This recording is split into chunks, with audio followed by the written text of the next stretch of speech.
ನಮಸ್ಕಾರ, ನಾನು ನಿಮ್ಮ ದಿವ್ಯಾ ವಸಂತ. ಫ್ರೀಡಮ್ ಟಿವಿಗೆ ನಿಮ್ಮೆಲ್ಲರಿಗೂ ಸ್ವಾಗತ. ಇವತ್ತು ನನ್ನ ಜೊತೆ ಮಂಗಳೂರಿನಿಂದ ಸಿನಿಮಾ ಇಂಡಸ್ಟ್ರಿಗೆ ಎಂಟ್ರಿಯನ್ನು ಕೊಟ್ಟಿರುವ ಅಲೋಕ್ ಅವರು ಇದ್ದಾರೆ. ಸೊ ಇವರು ಒಂದು ಸಿನಿಮಾವನ್ನು ಮಾಡಿದ್ದಾರೆ. ಈಗ ಪ್ರೆಸೆಂಟ್ ಸಿಕ್ಕಾಪಟ್ಟೆ ಚೆನ್ನಾಗಿ ರನ್ನಿಂಗ್ ಹೋಗ್ತಾ ಇದೆ ಅದು ಸಿನಿಮಾ. ಆ್ಯಂಡ್ ಆ ಸಿನಿಮಾ ಯಾವುದು ಅಂತಂದರೆ ಕುಡ್ಲ ನಮ್ಮದು ಊರು. ಹಾಗಾದರೆ ಬೇರೆಯವ್ರ ಊರು ಯಾವುದು? ಬನ್ನಿ ಅವ್ರನ್ನ ಮಾತಾಡ್ಸೋಣ, ಕೇಳೋಣ. ಸರ್ ನಮಸ್ತೆ, ಕಾರ್ಯಕ್ರಮಕ್ಕೆ ಸ್ವಾಗತ. ನಮಸ್ತೆ ಮ್ಯಾಮ್. ಹೇಗಿದ್ದೀರಾ? ಸೂಪರ್. ಎಸ್, ಅಲೋಕ್ ನಿಮ್ಮ ಹೆಸರು. ಈಗ ಆಲ್ಮೋಸ್ಟ್ ಮಂಗಳೂರಿಂದ ಬಂದವರೆಲ್ಲ ಪಕ್ಕದಲ್ಲಿ ಒಂದು ಹೆಸರುಗಳನ್ನ ಸೇರಿಸ್ಕೊಂತಾರೆ, ನೀವು ಯಾಕೆ ಸೇರಿಸ್ಕೊಂಡಿಲ್ಲ? ಅಲೋಕ್ ಚೆನ್ನಾಗಿದೆ ಮ್ಯಾಮ್, ಕೇಳೋಕ್ಕೆ ಕರೆಯೋಕ್ಕೂ ಈಸಿ. ಮುಂದಕ್ಕಿರೋ ಹೆಸರಿಗಿಂತ ಇದು ಫಸ್ಟ್ ಹೆಸರೇ ಜಾಸ್ತಿ ಇಂಪಾರ್ಟೆಂಟ್ ಅಂತ ನನಗನ್ಸುತ್ತೆ. ಪಕ್ಕದಲ್ಲಿ ಇರೋ ಹೆಸರನ್ನು ಇಟ್ಕೊಂಡು ಕರ್ಸ್ಕೊಳ್ಳೋಕೆ ಇಷ್ಟ ಇಲ್ಲ. ಓಕೆ, ಕೆಲವೊಬ್ರಿಗೆ ಆ ಸರ್ವ್ ನೇಮಿಂದಾನೇ ಫೇಮಸ್ಸು, ಒಂದು ವ್ಯಾಲ್ಯೂ ಜಾಸ್ತಿ ಅಂತ. ನಿಮ್ಗದು ಅನ್ನಿಸ್ತಿಲ್ವಾ? ನೀವು ನನ್ನನ್ನು ಅಲೋಕ್ ಫ್ರಮ್ ಕುಡ್ಲಾನಿ. ಸೊ ಕುಡ್ಲಾದಿಂದ ಅಲೋಕ್ ಅವ್ರು ನಮ್ಮ ಜೊತೆಗಿದ್ದಾರೆ. ಈಗ ನೀವೇ ಹೇಳ್ದಂಗೆ ಕುಡ್ಲ ಅಂತ ಹೇಳಿ ಅಂತಂದ್ರಿ. ಈಗ ನಿಮ್ಮ ಸಿನಿಮಾದ ಟೈಟಲ್ ಕೂಡ ಕುಡ್ಲ ನಮ್ಮದು ಊರು ಅಂತ ಇದೆ.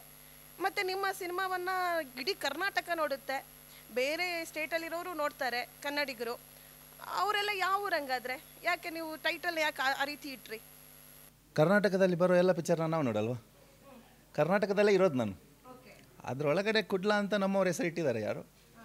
ಆಮೇಲೆ ನನ್ನ ಈ ಮೂವಿ ಏನಿದೆ ಅದಕ್ಕೆ ಕುಡ್ಲ ನಮ್ಮದೂರು ಅನ್ನೋ ಟೈಟಲ್ ಬಿಟ್ಟರೆ ಬೇರೆ ಯಾವುದು ಟೈಟಲ್ ಸೂಟ್ ಆಗಲ್ಲ.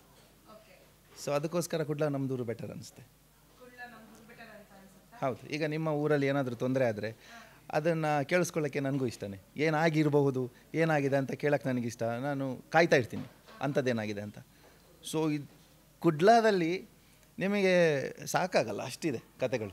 ಅಂದರೆ ಈಗ ಕುಡ್ಲ ಅಂತ ಕೇಳಿದ ತಕ್ಷಣ ಈ ಮಂಗ್ಳೂರಿಯನ್ಸ್ ಮಾಡ್ಕೊಂಡಿರ್ತಾರೆ ಬಿಡು ಸಿನಿಮಾನ, ಅವ್ರದ್ದು ಸಬ್ಜೆಕ್ಟಲ್ಲಿ ಇರುತ್ತೆ ಅನ್ನೋ ಥರ ಆಡಿಯನ್ಸ್ದು ಮೈಂಡ್ಸೆಟ್ ಇರುತ್ತೆ. ಅವ್ರಿಗೇನು ಹೇಳ್ತೀರಾ?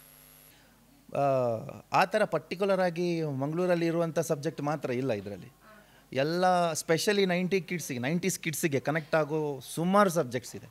ಅದರ ಜೊತೆಗೆ ಒಂದು ಸ್ವಲ್ಪ ಮಂಗಳೂರು ಅಂದರೆ ಏನು, ತುಳುನಾಡು ಹೇಗೆ ಹುಟ್ಟಿದ್ದು, ಅದು ನಮಗೆ ಜನರಲ್ ನಾಲೆಜ್ ಅಂತ ತಗೋಬೋದು. ಅದನ್ನು ಎಲ್ಲರೂ ಗೊತ್ತಿಲ್ಲದವರಿಗೆ ಅದು ಇದರಲ್ಲಿ ಇದೆ.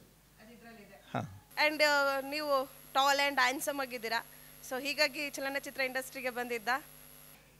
ಇಲ್ಲ, ನಾನು ಟಾಲ್ ಆ್ಯಂಡ್ ಹ್ಯಾಂಡ್ಸಮ್ ಅಂತ ಜನ ಹೇಳಿ ನಂಗೆ ಗೊತ್ತಾಗಿದ್ದು. ನಿಜ ಹೇಳ್ತೀನಿ, ನಾನು ಯಾವಾಗ ಟಾಲ್ ಅಂತ ನನಗೆ ಅನ್ನಿಸ್ತು ಅವತ್ತೇ ನಾನು ಜಿಮ್ಮಿಗೆ ಜಾಯ್ನ್ ಆಗಿದ್ದು ಕುಳ್ಳಾಗಕ್ಕೆ. ಕಷ್ಟ ಆಗ್ತಿತ್ತು. ಇಲ್ಲ, ನನಗೆ ಗೊತ್ತಿರಲಿಲ್ಲ. ನಾನು ಟ್ರೈ ಮಾಡ್ತಿದ್ದೆ ವೆಯ್ಟ್ ಲಿಫ್ಟ್ ಮಾಡಿದ್ರೆ ಕುಳ್ಳಾಗ್ತೀನಿ ಏನೋ ಅಂತ. ಹೋಗ್ತಾ ಅರ್ಧ ಇಂಚು ಮತ್ತೆ ಉದ್ದಾನೇ ಅದೇ.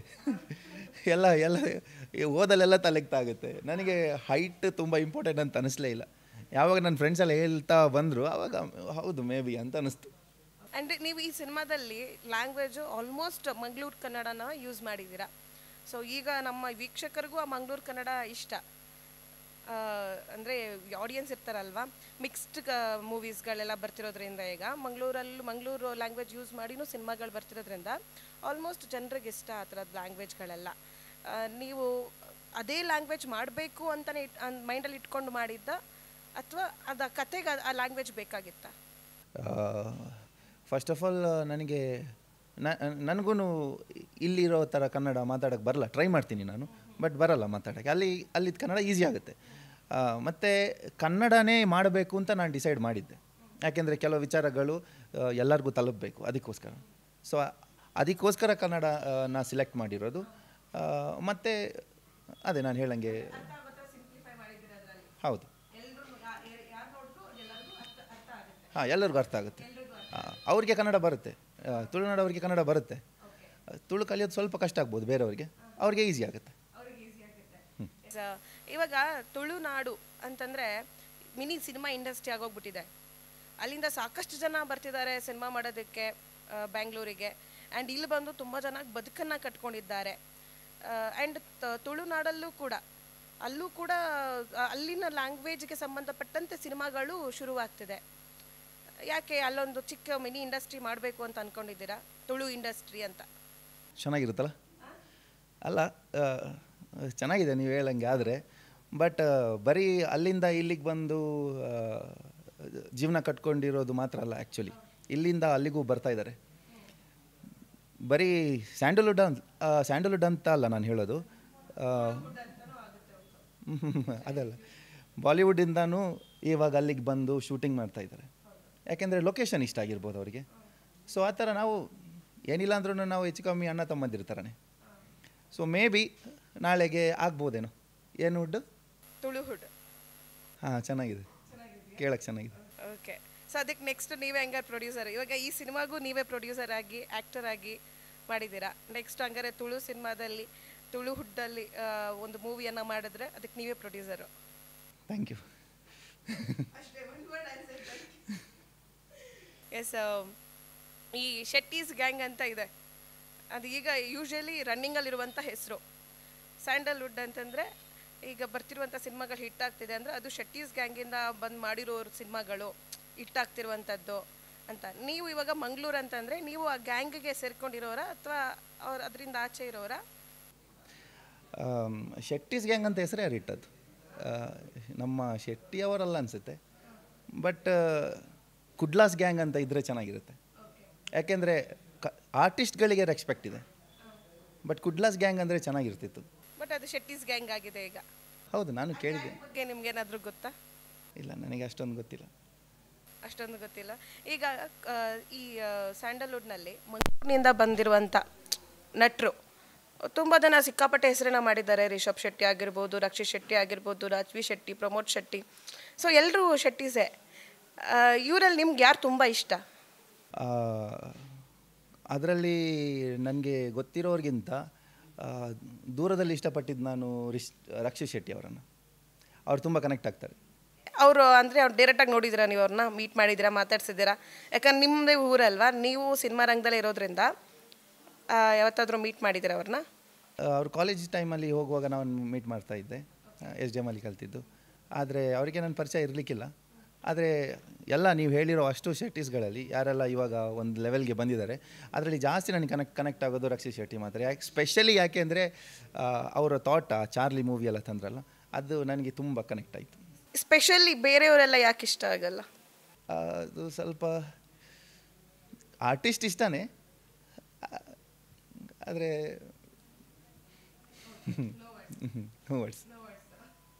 ಎಸ್. ನಿಮ್ಮ ಸಿನಿಮಾ ಬಗ್ಗೆ ಹೇಳೋದಾದರೆ ತುಂಬ ಚೆನ್ನಾಗಿ ರಿವ್ಯೂ ಬರ್ತಾ ಇದೆ, ಜನ ಒಳ್ಳೆ ಕಮೆಂಟನ್ನು ಕೊಡ್ತಿದ್ದಾರೆ.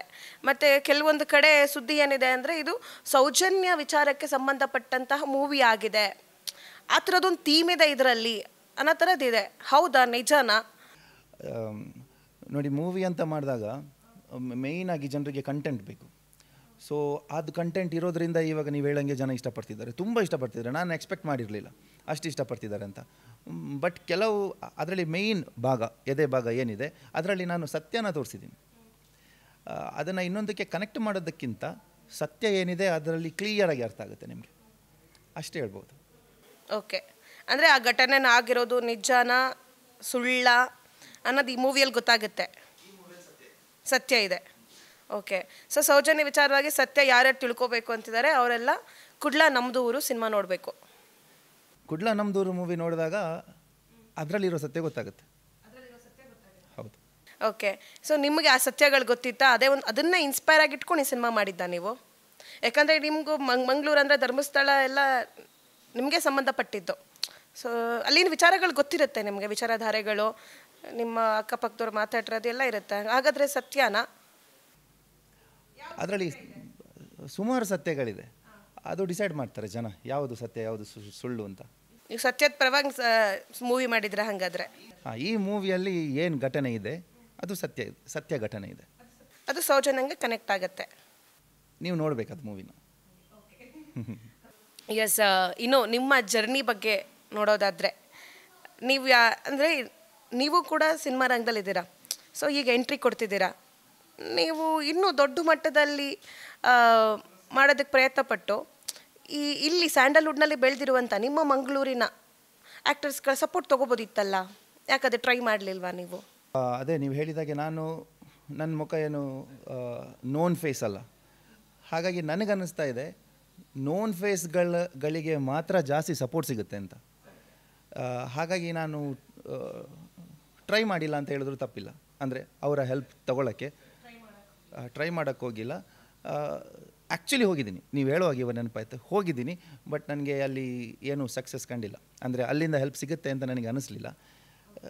ಅವರ ತಪ್ಪು ಅಂತ ನಾನು ಹೇಳಲ್ಲ, ಬಟ್ ನನಗೆ ಅನ್ನಿಸ್ತಾ ಇದೆ ಇದು ನೋನ್ ಫೇಸ್ ಅಲ್ಲ, ಸೊ ಮೇ ಬಿ ನನ್ನ ಸ್ಟ್ರಗಲ್ಗೆ ನಾನೇ ಹೆಲ್ಪ್ ಮಾಡಬೇಕು ಅಂತ. ಅಂದರೆ ಅವರು ಸ್ಯಾಂಡಲ್ವುಡ್ಡನ್ನ ನಟರು, ಇಲ್ಲಿ ಫೇಮಸ್ ನಟರು. ಸ್ಯಾಂಡಲ್ವುಡ್ ಅಂತ ನಾನು ಹೇಳಿಲ್ಲ, ನಮ್ಮ ಸುತ್ತಮುತ್ತ. ಹೌದು. ಬಟ್ ಒಂದು ದಿವಸ ನಾನು ಕೂಡ ಓಡೋ ಕುದುರೆ ಆದಾಗ ಮೇ ಬಿ ನನಗೆ ಸಪೋರ್ಟ್ ಜಾಸ್ತಿ ಸಿಗ್ಬೋದೇನೋ.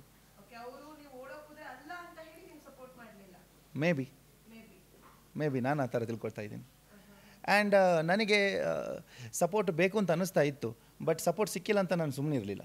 ಅದು ವೆರಿ ಇಂಪಾರ್ಟೆಂಟ್. ನಾನು ತುಂಬ ಸ್ಟ್ರಗಲ್ ಮಾಡಿ ಇದನ್ನು ಫಿನಿಷ್ ಮಾಡಿರೋದು ಇವಾಗ. ಆ್ಯಂಡ್ ಅದು ನನ್ನ ಮೋಟಿವೇಶನಲ್ಲಿ ನಾನು ಬಂದಿರೋದು. ನನಗೆ ಹಠ ಇತ್ತು, ಕಾನ್ಫಿಡೆನ್ಸ್ ಇತ್ತು, ಅದು ಒಂದು ಕಡೆ.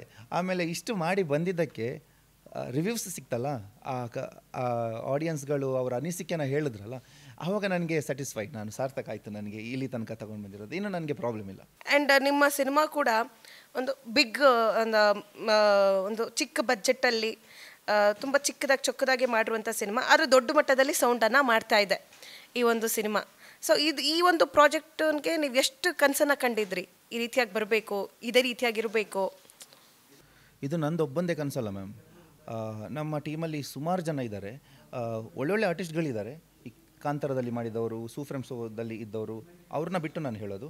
ಯಾಕೆಂದರೆ ಅವ್ರ ಬಗ್ಗೆ ಮಾತಾಡೋ ಅವಶ್ಯಕತೆ ಇಲ್ಲ, ಯಾಕೆಂದರೆ ಅವರು ಟಾಪ್ ಇದ್ದಾರೆ. ಅದನ್ನು ಬಿಟ್ಟು ಸುಮಾರು ಜನ ಹೊಸ ಪ್ರತಿಭೆಗಳಿದ್ದಾರೆ.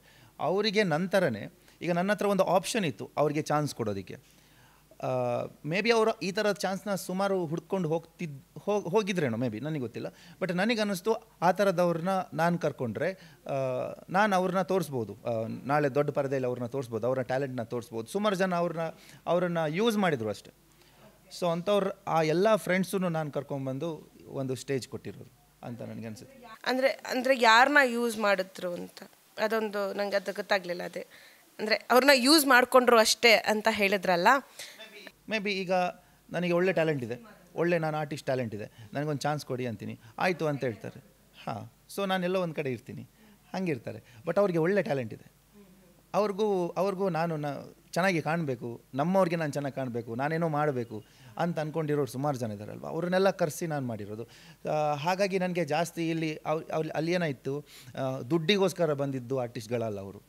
ನನ್ನ ಹತ್ರ ಏನೋ ಇದೆ, ನಾನು ಕೂಡ ತೋರಿಸ್ಕೊಬೇಕು ಅಂತ ಬಂದಿರೋದು. ತುಂಬ ಕಷ್ಟಪಟ್ಟಿದ್ದಾರೆ, ನನಗೇನೋ ಜಾಸ್ತಿ ಕಷ್ಟಪಟ್ಟಿದ್ದಾರೆ ಅಲ್ಲಿ ಎಲ್ಲರೂ, ಪ್ರತಿಯೊಬ್ಬರು. ಟೆಕ್ನಿಷಿಯನ್ ಕೂಡ ಬೆಳಿಬೇಕು ಅಂತ ಅಂದ್ಕೊಂಡಿರೋ ಟೆಕ್ನಿಷಿಯನ್ಸ್ಗಳು ಕೆಲವರು. ಸೊ ಅವರೆಲ್ಲ ಇರೋದ್ರಿಂದ ನನ್ನ ಬಜೆಟ್ ಸ್ವಲ್ಪ ಕಮ್ಮಿ ಆಯಿತು. ಆಮೇಲೆ ಮೂವಿ ಅಂದರೆ ಫ್ಯಾಂಟಸಿ, ಎಂಟರ್ಟೈನಿಂಗ್, ತುಂಬ ಅಡ್ವೆಂಚರಸ್ ಈ ಥರ ಮೂವಿ ಅಲ್ಲ ಇದು. ಅಷ್ಟೊಂದು ಯೋಚನೆ ಮಾಡಿ ಪ್ಲ್ಯಾನ್ ಮಾಡಿ ಎಕ್ಸ್ಪರಿಮೆಂಟ್ ಮಾಡಿರೋ ಮೂವಿ ಅಲ್ಲ ಇದು. ಇದು ಸಿಂಪಲಾಗಿ ನಮ್ಮ ಸುತ್ತಮುತ್ತ ನೋಡಿದ್ರೆ ಈಸಿ ಕನೆಕ್ಟ್ ಆಗುತ್ತೆ ನಿಮಗೆ. ಇದರ ಮುಂದೆ ಇನ್ನೂ ಎಲ್ಲ ಬ್ಲಾಸ್ಟ್ ಆಗೋದು, ದೊಡ್ಡ VFX ಆ ಥರ ಇರೋದು ಮೂವಿ ಇದ್ರೂ ಅದೇನನ್ಸುತ್ತೆ ಅಂತಂದರೆ ಆ 2 ಗಂಟೆ ಮಾತ್ರ ನಿಮಗೆ ಖುಷಿ ಕೊಡುತ್ತೆ. 2 ಗಂಟೆ ಮುಗಿದ ತಕ್ಷಣ ಬೇಕಾದರೆ ನೀವು ಇನ್ನೊಂದು ಮೂವಿ ನೋಡೋಕ್ಕೆ ಹೋಗ್ಬೋದು, ಇನ್ನೊಂದು 2 ಗಂಟೆ ಖುಷಿನ ಹುಡುಕ್ಬೋದು. ಇದು ನೋಡಿದ ಮೇಲೆ ಒಂದು ಅರ್ಧ 1 ಗಂಟೆ ನೀವು ಫೀಲಿಂಗಲ್ಲಿ ಇರ್ತೀರ. ಅಕ್ಕಪಕ್ಕ ಆಗಿರೋ ಥರನೇ ಇತ್ತಲ್ಲ, ಹೆಂಗೆ ಯಾವ ಥರ ಫೈಟಿಂಗ್ ಇತ್ತಲ್ಲ, ರಿಯಲ್ ಅನ್ನಿಸ್ತಾ ಇತ್ತಲ್ಲ, ಇವ್ರು ಮಾತಾಡಿರೋದ್ರಲ್ಲ ನಮಗೆ ನಾವು ಚಿಕ್ಕ ಇವರಿದ್ದಾಗ ಕನೆಕ್ಟ್ ಆಗ್ತಿತ್ತಲ್ಲ, ಈ ಫೀಲಿಂಗ್ ಬರುತ್ತೆ. ಅಂದರೆ ಇವಾಗ ಈ ಮೂವಿಯಲ್ಲಿ ನೀವು ಸ್ಟೆಂಟ್ಸ್ ಎಲ್ಲ ಮಾಡಿಲ್ಲ, ಈ ದಾರ ಕಟ್ಕೊಂಡು ಫೈಟ್ ಮಾಡೋದು ಆ ಥರದ್ದೆಲ್ಲ ಮಾಡಿದ್ದೀರಾ ಅಥವಾ ರಿಯಲ್ ಆಗಿ ಫೈಟ್ ಮಾಡಿದ್ದೀರಾ? ಆ್ಯಕ್ಚುಲಿ ನಾವು ಹಾಗೆ ಎಲ್ಲ ಡೂಪ್ ಇಲ್ಲದೆ, ಈ ದಾರಗೀರ ಇಲ್ಲದೆ ಫೈಟ್ ಮಾಡಿ ಬಿದ್ದು ಎಲ್ಲ ಸೆಟ್ ಮಾಡಿದ್ವಿ. ಆಮೇಲೆ ನನಗೆ ಅನ್ನಿಸ್ತು ಸ್ವಲ್ಪ ಜನರಿಗೆ ಇಷ್ಟ ಮಾಡೋ ಥರ ಕಮರ್ಷಿಯಲ್ ಟೈಪ್ ಫೈಟ್ ಮಾಡುವ ಅಂತ ಹೇಳಿ ಕಂಪ್ಲೀಟ್ ಚೇಂಜ್ ಮಾಡಿ ನಮ್ಮದು ಬಂಡೆ ಸರ್ ಅಂತ ಮಾಸ್ಟ್ರು ಅವ್ರನ್ನ ಕರೆಸಿ ಸ್ವಲ್ಪ ದಾರ ಎಲ್ಲ ಹಾಕಿ ಇನ್ನೊಂದು ಚೆನ್ನಾಗಿರೋ ಫೈಟ್ನ ಕೊಟ್ಟರು ಅವರು. ಬಟ್ ಓವರಾಲ್ ನನಗೆ ಮೈನ್ ಬೇಕಾಗಿರೋದು ಅಷ್ಟೇ, ಯಾವ ಥರ ಫೈಟ್ ಇದ್ರೂ ಅದು ಇಲ್ಲಿಂದ ಹೊಡೆದ್ರೆ ಅಲ್ಲಿ ಹೋಗಿ ಬೀಳೋದು ಆ ಥರ ಇರಬಾರ್ದು. ನೋಡುವಾಗ ರಿಯಲ್ ಆಗಿ ಅವ್ನಿಗೆ ಹೊಡಿಬೇಕಿತ್ತು, ಹಂಗೆ ಇರಬೇಕದು, ನ್ಯಾಚುರಲ್ ಇರಬೇಕದು. ಟೋಟಲ್ ಓವರಾಲ್ ಮೂವಿಯಲ್ಲಿ ನೀವು ಒಂದು ಜಾಗದಲ್ಲೂ ನೀವು ಈ ಥರ ಹೇಳಕ್ಕೆ ಸಾಧ್ಯ ಇಲ್ಲ ಇದು ಮಾಮೂಲಿ ಮೂವಿ ಥರ ಇದೆ ಅಂತ. ಆ ಥರ ನ್ಯಾಚುರಲಿಟಿ ಆಗೋಷ್ಟು ನಾನು ಪ್ರಯತ್ನ ಪಟ್ಟಿದ್ದೀನಿ. ಓಕೆ. ಆ್ಯಂಡ್ ನೀವು ಹೇಳಿದ್ರಿ ಇಲ್ಲಿ ಹೊಡೆದ್ರೆ ಅಲ್ಲಿ ಹೋಗಿ ಬೀಳ್ತಾರೆ, ಆ ಥರ ತುಂಬ ಓವರ್ ಎಕ್ಸಾಗ್ರೇಟ್ ಮಾಡಿ ಫೈಟಿಂಗ್ ಎಲ್ಲ ಮಾಡಿರ್ತಾರೆ. ಆ ಥರ ಫೈಟ್ ಸಿನಿಮಾಗಳನ್ನ ನೋಡಿದ್ದೀರಾ ನೀವು? ನೋಡಿದ್ದೀನಿ, 100% ನೋಡಿದ್ದೀನಿ. ಅದು ಇಷ್ಟ ಆಗುತ್ತೆ, ಇಷ್ಟದ ಜೊತೆ ನಗುನು ಬರುತ್ತೆ. ಅದೇ ಹೇಳಿದ್ದು ನಾನು, ಅದನ್ನು ನೋಡುವಾಗ ಆ 2 ಗಂಟೆ ಮಾತ್ರ ನಮಗೆ ಇಷ್ಟ ಆಗುತ್ತೆ. ಅದಾದಮೇಲೆ ಅದು ಮರ್ತೇ ಹೋಗುತ್ತೆ, ಅದರಲ್ಲಿ ಕನೆಕ್ಟೆಡ್ ಆಗುವಂಥ ವಿಷಯ ಇಲ್ಲ. ಅದು ಜಸ್ಟ್ ಆ ಥರ ಆಗೋದಿಲ್ಲ ಅಂತ ನಮಗೆ ಗೊತ್ತಲ್ವಾ. ಆ ಥರ ಫೈಟ್ ಮಾಡಿರೋರು ಯಾರ್ಯಾರು ನೆಟ್ರು ಹೇಳಿ, ಯಾರ್ಯಾರು ಆ ಥರ ಫೈಟ್ ಮಾಡಿದ್ದಾರೆ?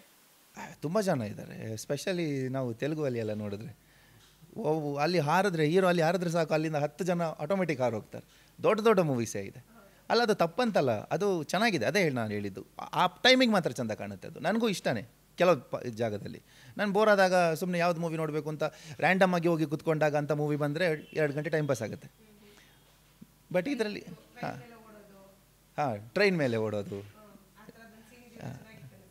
ಇಲ್ಲ ಬೇಡ ಆ ಥರ ಸೀನ್. ಓಕೆ. ಆ್ಯಂಡ್ ಇವಾಗ ನಿಮ್ಮ ಮೂವಿಯಲ್ಲಿ ನಾನು ಅಬ್ಸರ್ವ್ ಮಾಡ್ದಂಗೆ ಆಲ್ಮೋಸ್ಟ್ ಎಲ್ಲ ರಮೇಶ್ ಶೆಟ್ಟಿ, ಪ್ರಕಾಶ್ ಶೆಟ್ಟಿ, ಸ್ವರಾಜ್ ಶೆಟ್ಟಿ, ಶ್ರೇಯಾ ಶೆಟ್ಟಿ, ಅಮಿಕಾ ಶೆಟ್ಟಿ, ಎಲ್ಲ ನಟರು ಶೆಟ್ಟಿ. ಬೇರೆ ನಟರು ಯಾಕೆ ತಗೊಳ್ಳಿಲ್ಲ ನೀವು? ಈಗ ನೀವು ಕನ್ನಡದವ್ರಿಗೆ ಅಂತ ಹೇಳಿ ಮಾಡಿರೋ ಸಿನಿಮಾ ಅಲ್ವಾ ಇದು? ಬೇಸಿಕಲಿ ನಾಟ್ ತುಳು ಸಿನಿಮಾ, ನಿಮ್ಮ ಓನ್ ಲ್ಯಾಂಗ್ವೇಜ್ ಸಿನಿಮಾ ಅಲ್ಲ ಇದು. ಕನ್ನಡಿಗರಿಗೆ ಕನೆಕ್ಟ್ ಆಗಬೇಕು ಅಂತ ಹೇಳಿ ಮಾಡಿರುವಂಥ ಸಿನಿಮಾ. ಸೊ ಸ್ಯಾಂಡಲ್ವುಡ್ಗೆ ಯಾಕೆ ನೀವು ಬೇರೆ ನಟರನ್ನ ತಗೊಳ್ಳಿಲ್ಲ? ಯಾಕೆ ಅಲ್ಲಿ ನಿಮ್ಮ ಲ್ಯಾಂಗ್ವೇಜ್ ನಟರನ್ನೇ ಯಾಕೆ ತೊಗೊಂಡ್ರಿ? ಅದೇ ಮ್ಯಾಮ್, ನನಗೆ ಬೇರೆ ನಟರು ಅಂದರೆ ಆ ಟೈಮಲ್ಲಿ ನನಗೆ ಗೊತ್ತಿದ್ದು ನನ್ನ ಫ್ರೆಂಡ್ಸ್ ಅಷ್ಟೇ. ಸುಮಾರು ಜನ ಫ್ರೆಂಡ್ಸ್ ಗೊತ್ತಿತ್ತು, ಇನ್ನು ಅವರ ಮ್ಯೂಚುವಲ್ಸ್ ಗೊತ್ತಿತ್ತು. ಆಮೇಲೆ ಜಾಸ್ತಿ ನನಗೂ ಫ್ರೆಂಡ್ಸ್ ಇರೋದು ಶೆಟ್ಟಿನವರೇ. ಬಟ್ ಅವರನ್ನು ನಾನು ಅನಿಕಾ ಶೆಟ್ಟಿ, ಶ್ರೇಯಾ ಶೆಟ್ಟಿ ಈ ಥರ ಕರೆಯಲ್ಲ. ನಾನು ಅನಿಕಾ ಅಂತ ಕರಿತೀನಿ, ಶ್ರೇಯಾ ಅಂತ ಕರಿತೀನಿ. ಸೊ ನಾವು ಫ್ರೆಂಡ್ಸ್, ನಾವು ಕುಡ್ಲಾ ಗ್ಯಾಂಗ್. ಅವ್ರ ಹತ್ರ ಟ್ಯಾಲೆಂಟ್ ಇತ್ತು, ಸೊ ಅದನ್ನು ಹುಡುಕಿ ಅವರಿಗೆ ನಾವು ಜೊತೆಗೆ ಸೇರಿ ಮಾಡಿರುವಂಥ ಚಿತ್ರ ಇದು. ಓಕೆ. ಅಂದರೆ ನಿಮ್ಮ ಫ್ರೆಂಡ್ಸ್ಗಳೇ ಸೇರಿ ಮಾಡಿರುವಂಥ ಸಿನಿಮಾ.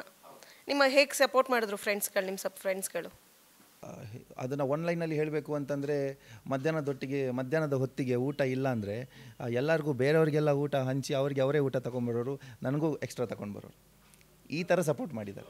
ಈ ಒಂದು ಫ್ರೆಂಡ್ಶಿಪ್ ಬಗ್ಗೆ ಏನಾದರೂ ಒಂದು ಸೂಪರಾಗಿರೋ ಒಂದು ಲೈನ್ ಹೇಳಿ, ಅದಂಗೆ ಜನರಿಗೆ ನಾಟ್ಬಿಡ್ಬೇಕು. ಯಾಕಂದರೆ ನಿಮ್ಮ ಫ್ರೆಂಡ್ಸ್ಗಳೇ ಸಪೋರ್ಟ್ ಮಾಡಿರುವಂಥ ಸಿನಿಮಾ ಇದು.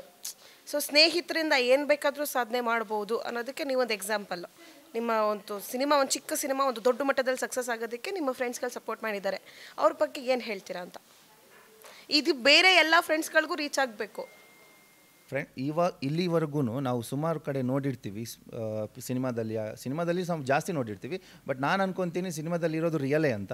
ಫ್ರೆಂಡ್ಶಿಪ್ಗೆ ತುಂಬ ಬೆಲೆ ಇದೆ. ಬೇರೆ ಎಲ್ಲ ಸಂಬಂಧಕ್ಕಿಂತನೂ ಫ್ರೆಂಡ್ಶಿಪ್ಗೆ ಒಂದು ಸಪ್ರೇಟ್ ಕಾರ್ನರ್ ಇದೆ. ಅದೇ ಥರ ಫ್ರೆಂಡ್ಶಿಪ್ದು ಹೆಸರಲ್ಲಿ ಮಿಸ್ಯೂಸ್ ಆಗೋದು ಕೂಡ ಸುಮಾರಿದೆ. ಫ್ರೆಂಡ್ ಅಂತ ಕರ್ಕೊಂಡೋಗಿ ಏನೇನೋ ಆಗಿರೋದು ಕೂಡ ಇದೆ. ಬಟ್ ನಾನು ಅದ್ರ ವಿಷಯ ಮಾತಾಡಲ್ಲ. ಫ್ರೆಂಡ್ಸಿಗೆ ನಾನು ರೆಸ್ಪೆಕ್ಟ್ ಕೊಡ್ತೀನಿ. ನನ್ನ ಚಿತ್ರದಲ್ಲಿ ಫ್ರೆಂಡ್ಸ್ ಬಗ್ಗೆ ಮಾತಾಡೋದು ಅಂತಂದರೆ, ನಾನು ಯಾರನ್ನು ಕೂಡ ಜಾಸ್ತಿ ನಂಬಲ್ಲ. ಅಂದರೆ ನಾನು ಯಾರಿಂದನೂ ಜಾಸ್ತಿ ಎಕ್ಸ್ಪೆಕ್ಟ್ ಮಾಡಲ್ಲ. ಅವನು ಎಷ್ಟೇ ಕ್ಲೋಸ್ ಫ್ರೆಂಡ್ ಆಗಿರಲಿ ನಾನು ಎಕ್ಸ್ಪೆಕ್ಟ್ ಮಾಡಲ್ಲ. ಯಾಕೆಂದರೆ ನಾನು ಒಬ್ಬರ ಹತ್ರ ಒಂದು ಹೆಲ್ಪ್ ಕೇಳಿದ್ರೆ ಅವನು ಆ ಹೆಲ್ಪ್ನ ನನಗೆ ಮಾಡಲೇಬೇಕು. ಅವನು ಮಾಡಿಲ್ಲ ಅಂದರೆ ನನಗೆ ಕೇಳಿ ನಾನು ಚಿಕ್ಕವನಾದಂಗೆ ಆಗುತ್ತೆ. ಸೊ ನನಗೆ ಎಷ್ಟು ಕಷ್ಟ ಬಂದರೂ ನಾನು ಹತ್ರ ಕೇಳಲ್ಲ.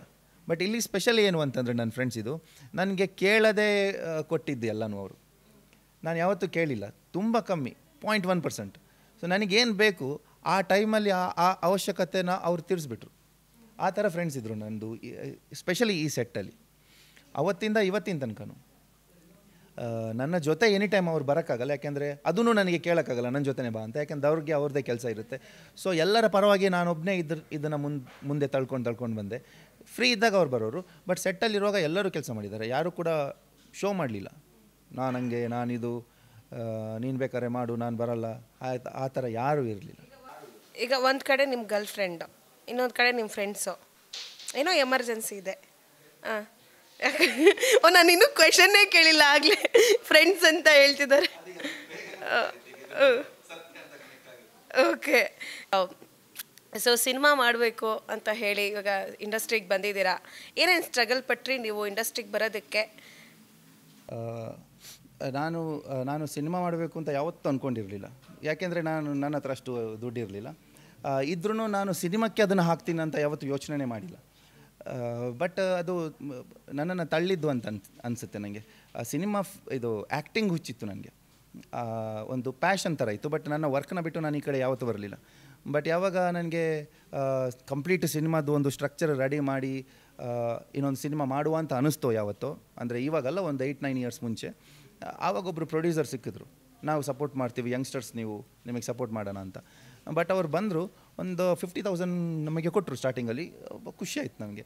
ಸೊ ನಾವು ಇನ್ನು ಸ್ಟಾರ್ಟೇ ಮಾಡೋದು ಅಂತೇಳಿ ಸ್ಟಾರ್ಟ್ ಮಾಡಿದ್ವಿ. ಎಲ್ಲ ಯೂನಿಟ್ ಸೆಟಪ್ ಎಲ್ಲ ತೊಗೊಂಡು ಬಂದು ರೆಡಿ ಮಾಡಿ ಕೂತಾಗ ಅವರಿಗೆ ಮದುವೆ ಆಯಿತು. ಮತ್ತು ಅವ್ರ ಹೆಸರು ಗೊತ್ತಿಲ್ಲ ನನಗೆ, ಅವ್ರು ಎಲ್ಲಿ ಹೋದರು ಅಂತಲೂ ಗೊತ್ತಿಲ್ಲ ಅವತ್ತಿಂದ. ಆಮೇಲೆ ಆ ಟೈಮಲ್ಲಿ ನನಗೆ ವರ್ಕ್ ತುಂಬ ಚೆನ್ನಾಗಿತ್ತು. ಆ ಟೈಮಲ್ಲಿ GST ಎಲ್ಲ ಬಂದಿರಲಿಲ್ಲ.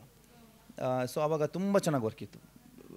ಹಾಗಾಗಿ ನಾನೇನು ಅಂದ್ಕೊಂಡೆ ಅಂದರೆ, ಈಗ ಇವರು ಈ ಹೋದ ಮನುಷ್ಯ ನೆಕ್ಸ್ಟ್ ವೀಕ್ ಬರ್ಬೋದೇನೋ, ಅಲ್ಲಿ ತನಕ ನಾನೇ ಮ್ಯಾನೇಜ್ ಮಾಡ್ತೀನಿ. ಯಾಕೆಂದರೆ ಎಲ್ಲರಿಗೂ ನಾನು ಪ್ರಾಮಿಸ್ ಮಾಡಿ ಕರೆದಿದ್ದೆ ಎಲ್ಲ ಸೆಟಪ್ಪನ್ನು. ಮತ್ತು ಎಲ್ಲರೂ ನಾನು ಹೇಳಿದಾಗೆ ಎಲ್ಲ ಫ್ರೆಂಡ್ಸ್ ರೆಡಿ ಇದ್ದರು, ನಾವು ಸ್ಟಾರ್ಟ್ ಮಾಡೋರಿದ್ವಿ.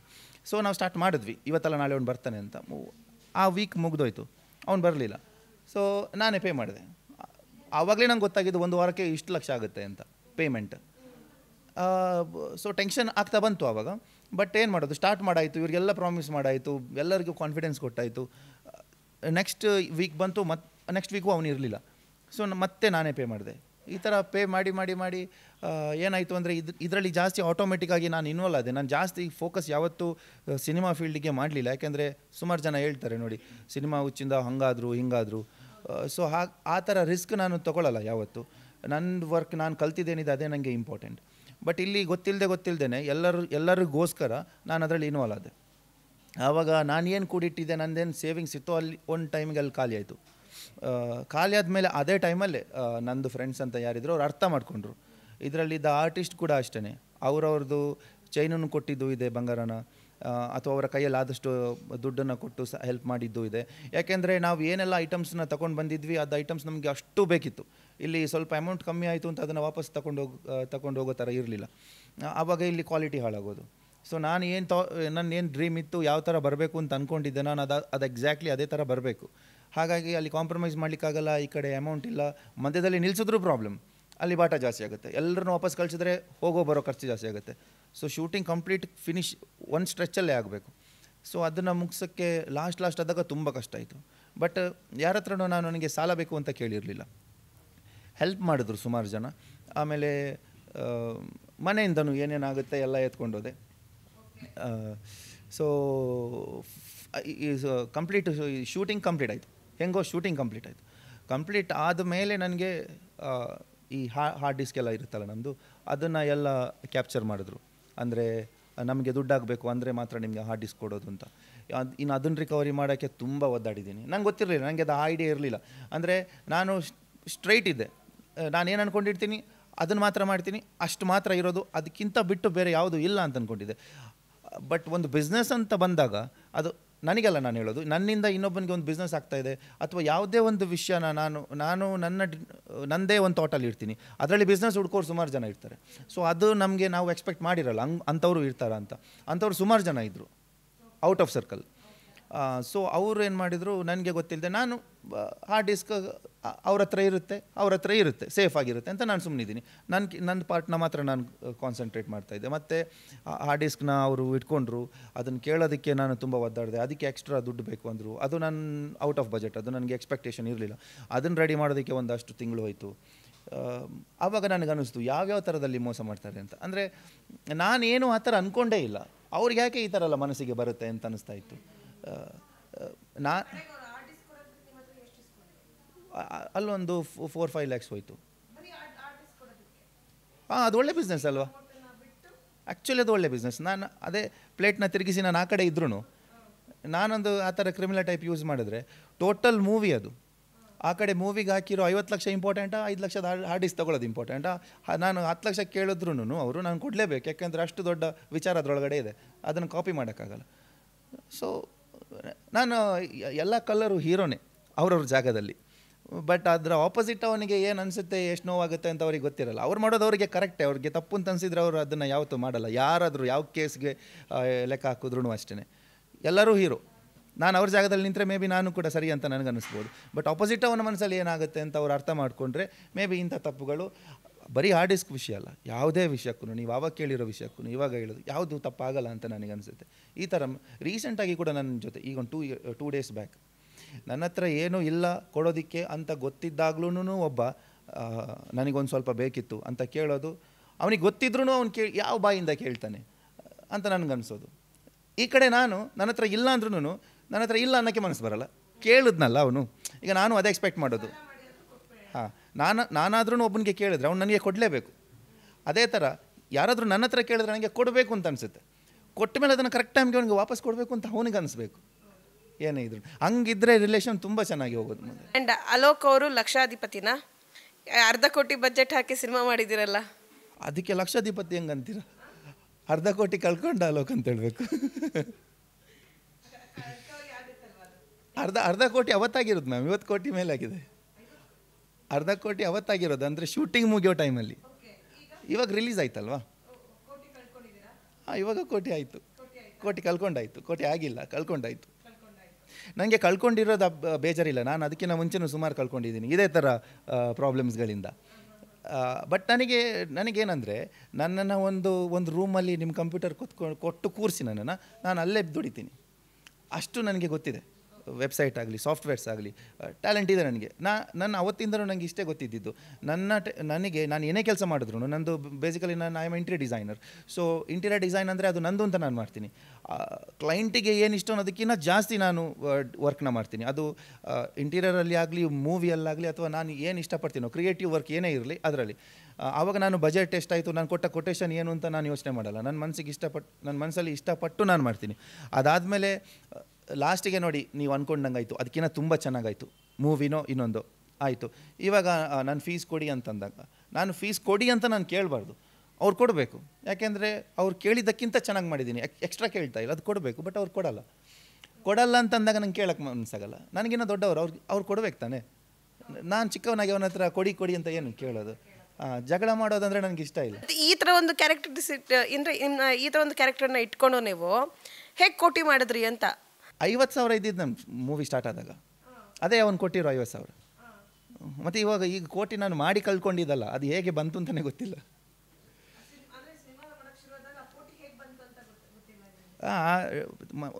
ವೀಕ್ಲಿ ಅದು ಯಾವ ಥರ ನಾನು ಖರ್ಚಿಗೆ ಅವರಿಗೆ ದುಡ್ಡು ಕೊಡ್ತಾ ಹೋದೆ ಅಂತಲೇ ಗೊತ್ತಾಗಲಿಲ್ಲ. ನಾನು ವರ್ಕ್ ಮಾಡ್ತಾಯಿದ್ದೆ ಅಲ್ಲಿ ತನಕ. ನಾನು ತುಂಬ ಚೆನ್ನಾಗಿ ವರ್ಕ್ ಇತ್ತು ನಂದು. ನಾನು ಇಂಟೀರಿಯರ್ ಡಿಸೈನಿಂಗ್ ಮಾಡ್ತಿದ್ದೆ, ನನ್ನ ಹತ್ರ ತುಂಬ ವರ್ಕ್ಸ್ ಇತ್ತು. ರೊಟೇಷನ್ ಮಾಡ್ತಾಯಿದ್ದೆ ಸ್ವಲ್ಪ ದುಡ್ಡನ್ನು ಅಲ್ಲಿಂದಾಗಿ. ಮತ್ತು ಈ ಡೀಸಿಲೆಲ್ಲ ಒಬ್ಬರು ನನಗೆ ಸ್ಪಾನ್ಸರ್ ಮಾಡಿದ್ರು. ಆ ಥರ ಮಾಡ್ಕೊಂಡು ಅದು ಹೇಗೋ ನನ್ನ ಹತ್ರ ಇದ್ದಿದ್ದು ಚಿಲ್ಲರೆ ಹೋಯ್ತಲ್ವ. ನಮ್ಮ ಹತ್ರ ಇದು ಕ್ಯಾಲ್ಕುಲೇಷನ್ ಇರಲಿಲ್ಲ, ಬಜೆಟ್ ಇಷ್ಟೇ ಆಗುತ್ತೆ ಅಂತ, ಇದಕ್ಕಿಷ್ಟು ಕೊಡಬೇಕು, ಅದಕ್ಕಷ್ಟು ಕೊಡಬೇಕು, ಅದಕ್ಕೋಸ್ಕರ ಸಪ್ರೇಟ್ ಎತ್ತಿಡಬೇಕು, ಅವೆಲ್ಲ ಇರಲಿಲ್ಲ. ನನ್ನ ಹತ್ರ ಇತ್ತು, ನನ್ನ ತಲೆಯಲ್ಲಿ ಒಂದೇ ಇದ್ದಿದ್ದು, ನಾನು ಇವಾಗ ಕೊಡ್ತೀನಿ, ನಾಳೆ ಅವನು ಹೆಂಗೋ ಬರ್ತಾನೆ ಹನಿಮೂನ್ಗೆ ಹೋದವನು, ಆಗ ಅವನು ಕೊಡ್ತಾನೆ, ನಾನು ಇದನ್ನು ವಾಪಸ್ ಇಸ್ಕೊಬೋದು, ಅವ್ನ ದುಡ್ಡು ಅವ್ರಿಗೆ ಕೊಟ್ಟು ನನ್ನ ದುಡ್ಡು ನಾವು ವಾಪಸ್ ಇಸ್ಕೊಬೋದು. ಈ ಥರ ಪ್ಲ್ಯಾನ್ ಇತ್ತು. ಇವತ್ತು ಬರ್ತಾನೆ, ನಾಳೆ ಬರ್ತಾನೆ ಅಂತ ಅಂದ್ಕೊಂಡು ನನ್ನ ಹತ್ರ ಇರೋದನ್ನು ಕೊಟ್ಟು ಖಾಲಿ ಮಾಡಿದೆ.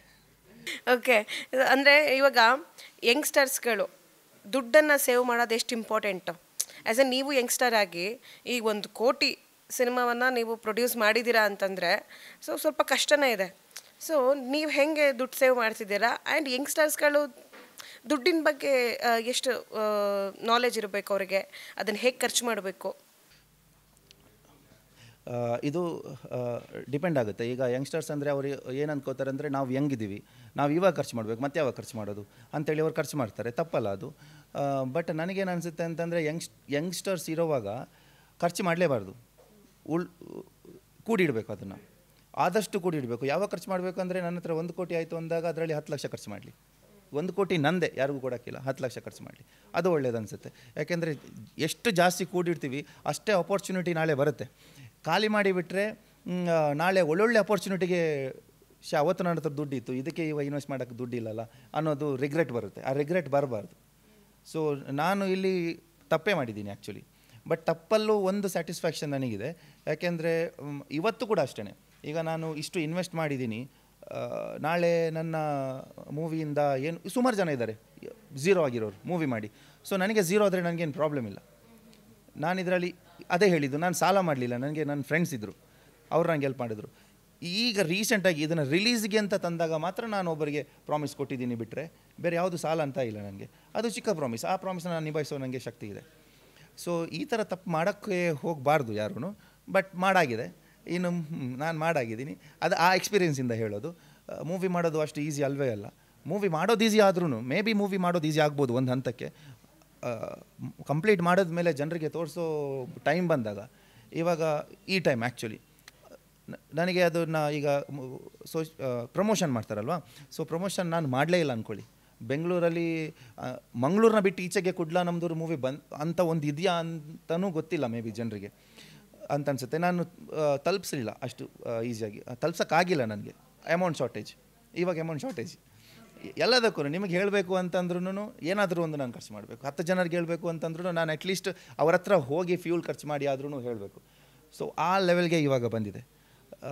ಬಟ್ ಇವಾಗ ಎಲ್ಲನೂ ಆಗಿದೆ ಅನ್ಕೋತೀನಿ. ಯಾಕೆಂದರೆ ಇಷ್ಟರಲ್ಲಿ ನಾನು ಎಷ್ಟು ಪ್ರೀಮಿಯರ್ ಶೋಸ್ ಮಾಡಿದ್ದೀನೋ ಆ ಪ್ರೀಮಿಯರ್ ಶೋಸ್ ಇದು ರಿವ್ಯೂಸ್ ಏನಿದೆ ಅದೇ ನನಗೆ 1 ಕೋಟಿಗೆ ಸಮ ಆಯಿತು.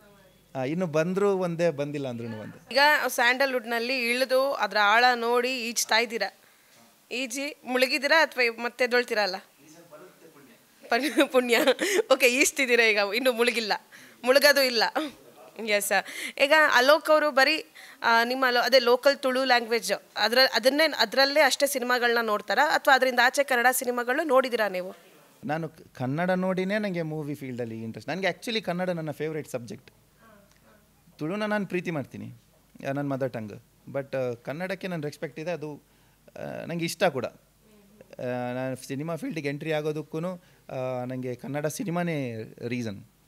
ನಾನು ಇವಾಗಲ್ಲ 7th ಸ್ಟ್ಯಾಂಡರ್ಡಲ್ಲಿ ಇರುವಾಗಲೇ ಸುದೀಪ್ ಅವ್ರದ್ದು ಮೂವಿ ನೋಡೋಕ್ಕೆ ಶುರು ಮಾಡಿದ್ದು. ನನಗೆ ಅದು ಇಷ್ಟ ಆಗಿರೋದು.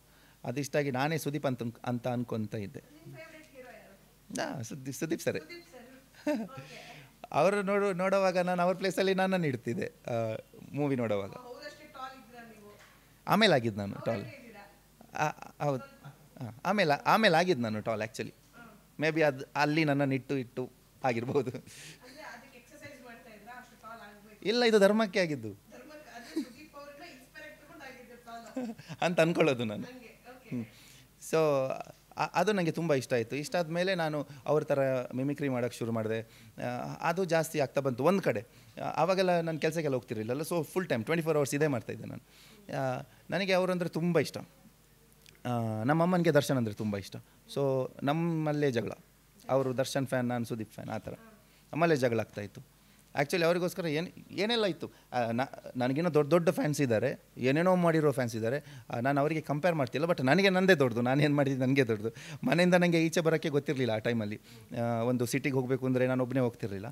ಆ ಟೈಮಲ್ಲಿ ನಾನು ಮನೆ ಬಿಟ್ಟು ಸುದೀಪ್ ಅವರ ಮನೆಯಲ್ಲಿ ಕೆಲಸ ಮಾಡ್ತೀನಿ ಅಂತ ಮನೆ ಬಿಟ್ಟು ಬಂದಿದ್ದೆ ಬೆಂಗಳೂರಿಗೆ.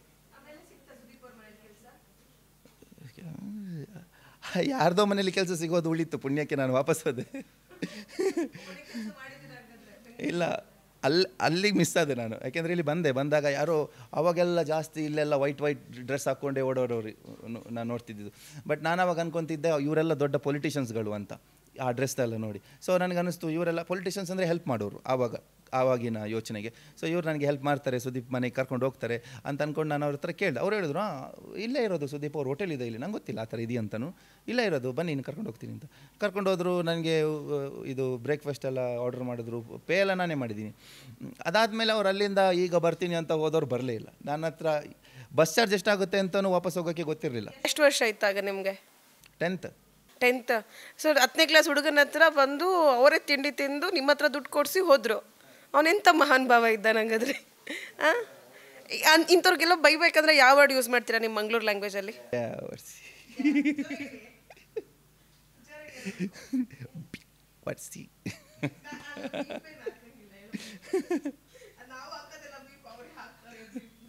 ಆ ಥರ ಬೇಡ, ಅದು ನನ್ನ ಬಾಯಲ್ಲಿ ಆ ಥರ ಬರಲ್ಲ. ಆ್ಯಕ್ಟಿಂಗ್ ಇದ್ದಾಗ ಮಾತ್ರ ಬರುತ್ತೆ. ಸೊ ಬಟ್ ಅದು ಆ್ಯಕ್ಚುಲಿ ಅವ್ರಿಗೆ ನಾನು ಇವಾಗ ಬೈಯಲ್ಲ. ಯಾಕೆಂದರೆ ಬೆಂಗಳೂರು ಬರೋದಕ್ಕೆ ರೀಸನ್ ಅವರು. ಅಂದರೆ ಬೆಂಗಳೂರು ಹೇಗೆ ಅವತ್ತಿತ್ತು ಅನ್ನೋದಕ್ಕೆ ಒಂದು ರೀಸನ್ ಆಗ್ತಾರೆ. ಬ್ಯಾಡ್ ಎಕ್ಸ್ಪೀರಿಯೆನ್ಸ್ ಎಲ್ಲ ನಮಗೆ ಪ್ಲಸ್. ಇವಾಗ ಅವತ್ತಿಂದನೇ ನಾನು ಮತ್ತೆ ಬೆಂಗಳೂರಿಗೆ ಬರೋಕ್ಕೆ ಶುರು ಮಾಡಿದ್ದು. ಅದು ಫಸ್ಟ್ ಟೈಮ್ ಬಂದಿದ್ದು. ಅವ್ರು ಏನೋ ಮಾಡಿದ್ರು, ಅಲ್ಲಿಂದ ವಾಪಸ್ ಬಂದಲ್ಲ ಮನೆಗೆ, ಹೇಗೋ ವಾಪಸ್ ಬಂದೆ ನಾನು ಮನೆಗೆ. ಆವಾಗ ನನಗೊಂದು ಇದು ಮಾಡ್ಬೋದು, ಅಲ್ಲಿಗೆ ಹೋಗಿ ಬರೋದೇನು ದೊಡ್ಡ ವಿಷಯ ಅಲ್ಲ ಅಂತ ಅನಿಸಿದ್ದೆ ಅವತ್ತಿಂದ. ಸೊ ಅದಾದ ಮೇಲೇ ನನಗೆ ಮೂವಿ ಬಗ್ಗೆ ಜಾಸ್ತಿ ಒಲವು ಬಂತು. ಎಲ್ಲ ಕಡೆಯೂ ಸುದೀಪ್ ಅಂತ ನಾನು ಡೈಲಾಗ್ ಹೇಳ್ಕೊಂಡು ಹೋಗೋದು. ಆಮೇಲೆ ಹೋಗ್ತಾ ಇಲ್ಲಿಗೆ ತನಕ ಬಂದಿದ್ದು. ಈಗ ಒಬ್ಬರನ್ನ ಇಮಿಟೇಟ್ ಮಾಡಿಕೊಂಡು ಊರಲ್ಲೆಲ್ಲ ಓಡಾಡ್ತಿದ್ರೆ ಇವನಿಗೆಂತ ಮರಳ, ಇವನಿಗೆ ಯಾಕೆ ಹಿಂಗೆ ಆಡ್ತಿದ್ದಾನೆ, ಹಂಗೆ ಹಿಂಗೆ ಅಂತೆಲ್ಲ ಮಾತಾಡಿರ್ತಾರೆ. ನಿಮಗೂ ಹಾಗೆ ಮಾತಾಡ್ತಿದ್ರಾ ಅಥವಾ ನಿಮ್ಗೆ ಸಪೋರ್ಟ್ ಮಾಡ್ತಿದ್ರಾ? ಇಲ್ಲ, ಆವಾಗ ಜಾಸ್ತಿ ಸುದೀಪದ ಫ್ಯಾನ್ಸ್ ಎಲ್ಲ ಜಾಸ್ತಿ ಇದ್ದರು. ನನ್ನ ಫ್ರೆಂಡ್ಸ್ ಎಲ್ಲ ಏನು ಮಾಡ್ತಿದ್ರು ಅಂದರೆ ನನಗೆ ಸಿಗರೇಟ್ ಎಲ್ಲ ತಂದು ಕೊಡೋರು. ಇಲ್ಲ ಇವತ್ತಿಂದ ನಾನು ಇವತ್ತಿಗೂ ಸ್ಮೋಕ್ ಮಾಡಲ್ಲ. ಬಟ್ ಅವರು ತರೋರು, ನಾನು ಕೇಳ್ತಿದ್ದೆ ಸುದೀಪ್ದು ಡೈಲಾಗ್ ಬೇಕು ಅಂತಂದರೆ ಸಿಗರೇಟ್ ತಂದು ಕೊಡಬೇಕು ಅಂತ. ಸುಮ್ಮನೆ ಶೋ ಮಾಡೋಕ್ಕೆ ಹಿಂಗೆ ಇಟ್ಕೊಂಡು ಡೈಲಾಗ್ ಹೇಳೋದು. ಈಗ ಒಂದು ಡೈಲಾಗ್ ಹೇಳಿ ಸುದೀಪ್ ಅವ್ರದ್ದು ಅದೇ ಥರ ಈ ಒಂದು ಸ್ಟೈಲಲ್ಲಿ. ಹೇಳ್ಬೇಕೀಗ, ಈಗಲೂ ಟ್ರೆಂಡ್ ಮಾಡೋಣ, ಅದನ್ನು ಹೇಳಿ. ಒಂದು ಮಾತು ಹೇಳ್ತೀನಿ ಮೇಡಮ್, ತಪ್ಪು ತಿಳ್ಕೊಂಬೇಡಿ.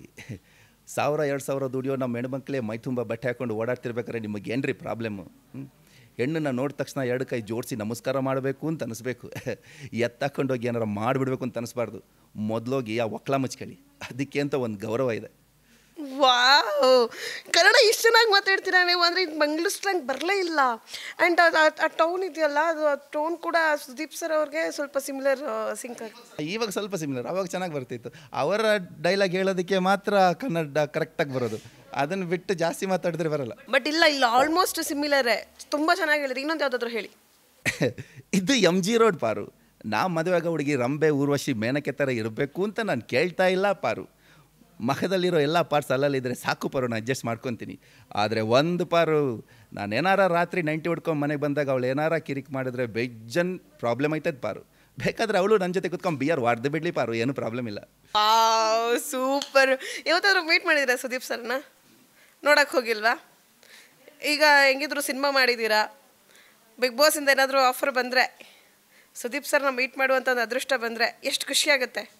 ಒಂದು ಟೈಮಲ್ಲಿ ಅವ್ರ ಮನೇಲಿ ಕೆಲಸ ಸಿಕ್ಕಿದ್ರೆ ಸಾಕು ಅಂತ ಓಡ್ ಬಂದವನು ನಾನು. ಈ ಬಿಗ್ ಬಾಸಿಗೆ ಹೋಗ್ಬೇಕು ಅಂತಿಲ್ಲ, ಅದರೊಳಗಡೆ ಹೋಗಿ ಜಸ್ಟ್ ಹ್ಯಾಂಡ್ ಶೇಕ್ ಮಾಡಿ ಬಂದರೂ ಸಾಕು ನನಗೆ. ಅಷ್ಟೇನಾ? ಬಿಗ್ ಬಾಸ್ಗೆ ಹೋಗಿ ಆಸೆ ಇದೆಯಾ ನಿಮಗೆ? ನೋಡ್ತಿರ್ತೀರಾ ಬಿಗ್ ಬಾಸ್ ಶೋನ? ನೋಡ್ತೀನಿ. ನಾನು ಬಿಗ್ ಬಾಸ್ ಶೋನ ನೋಡಲ್ಲ. ಅವ್ರು ಸುದೀಪ್ ಅವ್ರು ಬಂದಾಗ ಅವ್ರ ವಾಯ್ಸ್ ಕೇಳಿಸುತ್ತಲ್ಲ, ನಾನು ರೂಮಲ್ಲಿ ನನ್ನ ಪಾಡಿಗಿರ್ತೀನಿ. ಅವ್ರ ವಾಯ್ಸ್ ಕೇಳಿದಾಗ ಬಂದು ಅವ್ರು ಮಾತಾಡೋದನ್ನ ಕೇಳ್ಕೊಂಡು ಹೋಗ್ತೀನಿ ಅಷ್ಟೇ. ಆಸೆ ಇದೆ, ಶೋಗೆ ಹೋಗ್ಬೇಕು ಅಂತಲ್ಲ, ಅವ್ರ ಮುಂದೆ ಕುತ್ಕೊಳ್ಳೋಕ್ಕೆ ಒಂದು ಚಾನ್ಸ್ ಸಿಗುತ್ತಲ್ಲ ಅಲ್ಲಿ ಅಂತ. ಈಗ ಆಲ್ಮೋಸ್ಟ್ ನಿಮ್ಮ ಮಂಗಳೂರಿನವರೇ ಶೈನ್ ಶೆಟ್ಟಿ ಅವರು, ರೂಪೇಶ್ ಶೆಟ್ಟಿ ಅವರು, ಚೈತ್ರಾ ಕುಂದಾಪುರು, ಆಮೇಲೆ ಇನ್ನೊಬ್ರು ಗೋಲ್ಡ್ ಸುರೇಶ್ ಅವರು, ಇವ್ರು ಇಷ್ಟನ್ನೆಲ್ಲ ಹೋಗಿ ಬಂದಿದ್ದಾರೆ. ಸೊ ನಿಮಗೂ ಹೋಗೋ ಆಸೆ ಇದೆ? ಯಾಕಂದರೆ ಅವರು ಈಗ ಯಾವುದೋ ಒಂದು ಇದು ವಿಷಯದಲ್ಲಿ ಕಾಂಟ್ರವರ್ಸಿ ಮಾಡಿಕೊಂಡು ವೈರಲ್ ಆಗಿ ಹೋಗಿ ಬಂದವರು. ಸೊ ನೀವು ಹಂಗೆ ಒಂದು ಕಾಂಟ್ರವರ್ಸಿ ಮಾಡಿಕೊಂಡು ವೈರಲ್ ಆಗಿ ಹೋಗಿ ಬರೋವಂಥದ್ದು ಇದಿದೆಯಾ? ಅದೇ ಅಲ್ಲ, ಅವೆಲ್ಲ ಮಾಡಬೇಕಲ್ಲ ಅಂತ ನನಗೆ ಇಷ್ಟ ಇಲ್ಲ. ಅವೆಲ್ಲ ಮಾಡಿದ್ರೆ ಮಾತ್ರ ಒಳಗೊಳಗೆ ಹೋಗೋಕ್ಕೆ ಚಾನ್ಸ್ ಏನೋ ಅಂತ ನನಗೆ ಅನ್ನಿಸೋದು. ಅದಕ್ಕೆ ಅದೆಲ್ಲ ನಾನು ಮಾಡ್ತೀನೋ ಇಲ್ವೋ ಏನಕ್ಕೆ ಅವೆಲ್ಲ ಅಂತ. ಬಟ್ ಮೇ ಬಿ ನಾನು ಕೆಪೇಬಲ್ ಆದರೆ, ನಾನು ಅಲ್ಲಿಗೆ ಹೋಗೋ ದಿನ ಬಂದರೆ ಇವನು ಪರ್ಫೆಕ್ಟ್ ಇದ್ದಾನೆ, ಅದು ಕಾಂಟ್ರವರ್ಸಿ ಆಗುತ್ತೋ ಇಲ್ವೋ ನನಗೆ ಗೊತ್ತಿಲ್ಲ, ಬಟ್ ಇವನು ಕರೆಸ್ಕೋಬೋದು ಅಂತ ಏನಾದರೂ ಆದರೆ ತುಂಬ ಒಳ್ಳೆಯ ವಿಷಯ. ಈಗ ನೀವು ಕಾಂಟ್ರವರ್ಸಿ ಮಾಡಿಲ್ಲ ಅವ್ರ ಥರ ಅಂತ ಇದ್ರೂ ಒಳಗಡೆ ಹೋದಾಗ ಸಖತ್ತಾಗಿ ಆಡ್ತೀರಾ? ಯಾಕಂದರೆ ತುಂಬ ಮಾತಾಡಬೇಕು, ಜೋರು ಮಾತಾಡಬೇಕು, ಜಗಳ ಆಡಬೇಕು, ಕಿರ್ಚಾಡಬೇಕು, ಎಲ್ಲದಕ್ಕೂ ಸ್ವಲ್ಪ ಅಪೋಸ್ ಮಾಡಬೇಕು, ಈ ಥರದ್ದು ಕ್ಯಾರೆಕ್ಟರ್ಸ್ ಇತ್ತು. ಅಂದರೆ ಆ ಥರ ಒಂದು ಕ್ಯಾರೆಕ್ಟರ್ಗಳನ್ನ ತೊಗೋತಾರೆ. ಸೊ ಆ ಥರ ನೀವಿದ್ದೀರಾ ಅಲ್ಲಿ? ಆ್ಯಕ್ಚುಲಿ ನನಗೆ ಕೋಪ ಬರೋದಿಲ್ಲ. ಬಂದರೆ ನನಗೇನೆ ಭಯ ಅನಿಸುತ್ತೆ. ಒಂದೊಂದು ಸತಿ ಕಂಟ್ರೋಲ್ ಮಾಡ್ತೀನಿ, ಒಂದೊಂದು ಸತಿ ಕೋಪ ಬಂದರೆ ಹಂಗೆ ಬರ್ಬೋದೇನೋ ಅಂತ. ಸೊ ಅದರೊಳಗಡೆ ಎಲ್ಲ ಜಗಳ ಮಾಡೋದು ನೋಡಿದ್ರೆ ನನಗೆ ಟೆನ್ಷನ್ ಆಗುತ್ತೆ. ಅದರೊಳಗಡೆ ಹೋಗಿ ಆ ಥರ ಏನಾರ ಕೋಪ ಬಂದು ಏನು ಮಾಡ್ತೀನೋ ಯಾರಿಗೆ ಗೊತ್ತು.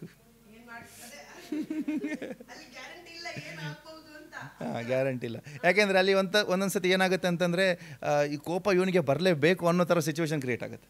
ಆ ಥರ ಸುಮ್ಮನೆ ನನ್ನ ಕೈಲಿ ಕೋಪ ಬರೆಸಿ ಏನಾದರೂ ತೊಂದರೆ ಯಾಕೆ ಮಾಡೋದು? ಯಾಕೆಂದರೆ ಒಂದೊಂದು ಸತಿ ಇವಾಗ ನಡೆಯೋ ವಿಷಯಗಳನ್ನೆಲ್ಲ ನೋಡಿದ್ರೆ ಟೆನ್ಷನ್ ಆಗುತ್ತೆ. ಈ ನಶೆ ಮತ್ತು ಈ ಈಗೋ ಎರಡು ಒಂದೇ. ಅದು ಎರಡು ಮುಂದೆ ಬಂದರೆ ಅದರಿಂದ ಏನಾಗುತ್ತೆ ಅಂತಲೇ ಹೇಳೋಕ್ಕಾಗಲ್ಲ. ಅದಕ್ಕೆ ನಾನು ಅದೆರಡರಿಂದನೂ ಹಿಂದೆ. ಎಸ್, ಇನ್ನು ನಿಮ್ಮ ಸಿನಿಮಾ ಹೇಗೆ ಬರ್ತಿದೆ ಆ್ಯಂಡ್ ನೆಕ್ಸ್ಟ್ ಪ್ರಾಜೆಕ್ಟ್ ಯಾವುದು? ಇವಾಗ ನಾನು ಮಾಡಿರೋ ಸಿನಿಮಾಕ್ಕೆ ರಿವ್ಯೂಸನ್ನು ನೋಡಿದ ಮೇಲೆ ನಾನು ಇನ್ನೂ 2 ಪ್ರಾಜೆಕ್ಟ್ನ ಪ್ಲ್ಯಾನ್ ಮಾಡಿದ್ದೀನಿ. ಯಾಕೆಂದರೆ ಜನರಿಗೆ ಏನು ಇಷ್ಟ ಅಂತ ನನಗೆ ಒಂದು ಥಾಟ್ ಇತ್ತು ಅಷ್ಟೇ. ಆ ಥಾಟನ್ನು ನಾನು ಯಾವಾಗ ಜನರ ಮುಂದೆ ಕೊಟ್ಟೆ ಅವ್ರಿಗೆ ಇಷ್ಟ ಆಯಿತು. ನಾನು ಎಕ್ಸ್ಪೆಕ್ಟ್ ಮಾಡಿದ್ರೆ ಜಾಸ್ತಿ ಜನ ಬಂದು ನೋಡಿದ್ರು, ಇಷ್ಟ ಆಯಿತು. ಸೊ ಇವಾಗ ನನಗೆ ಕ್ಲಿಯರ್ ಗೊತ್ತಿದೆ ಇನ್ನು ಮುಂದೆ ಏನು ಬೇಕು ಅಂತ. ಅದನ್ನು ಈ ಕುಡ್ಲ ನಮ್ದೂರು ಮೂವಿಯಲ್ಲೇ ಒಂದು ಲಿಂಕ್ ಕೊಟ್ಟಿದ್ದೀನಿ. ಸೊ ಅದು ಈಗ ಮತ್ತೆ 2 ಪ್ರಾಜೆಕ್ಟ್ ರೆಡಿ ಆಗ್ತಾಯಿದೆ. ಆದರೆ ನಾನು ಮತ್ತೆ ಪ್ರೊಡ್ಯೂಸ್ ಮಾಡಲ್ಲ.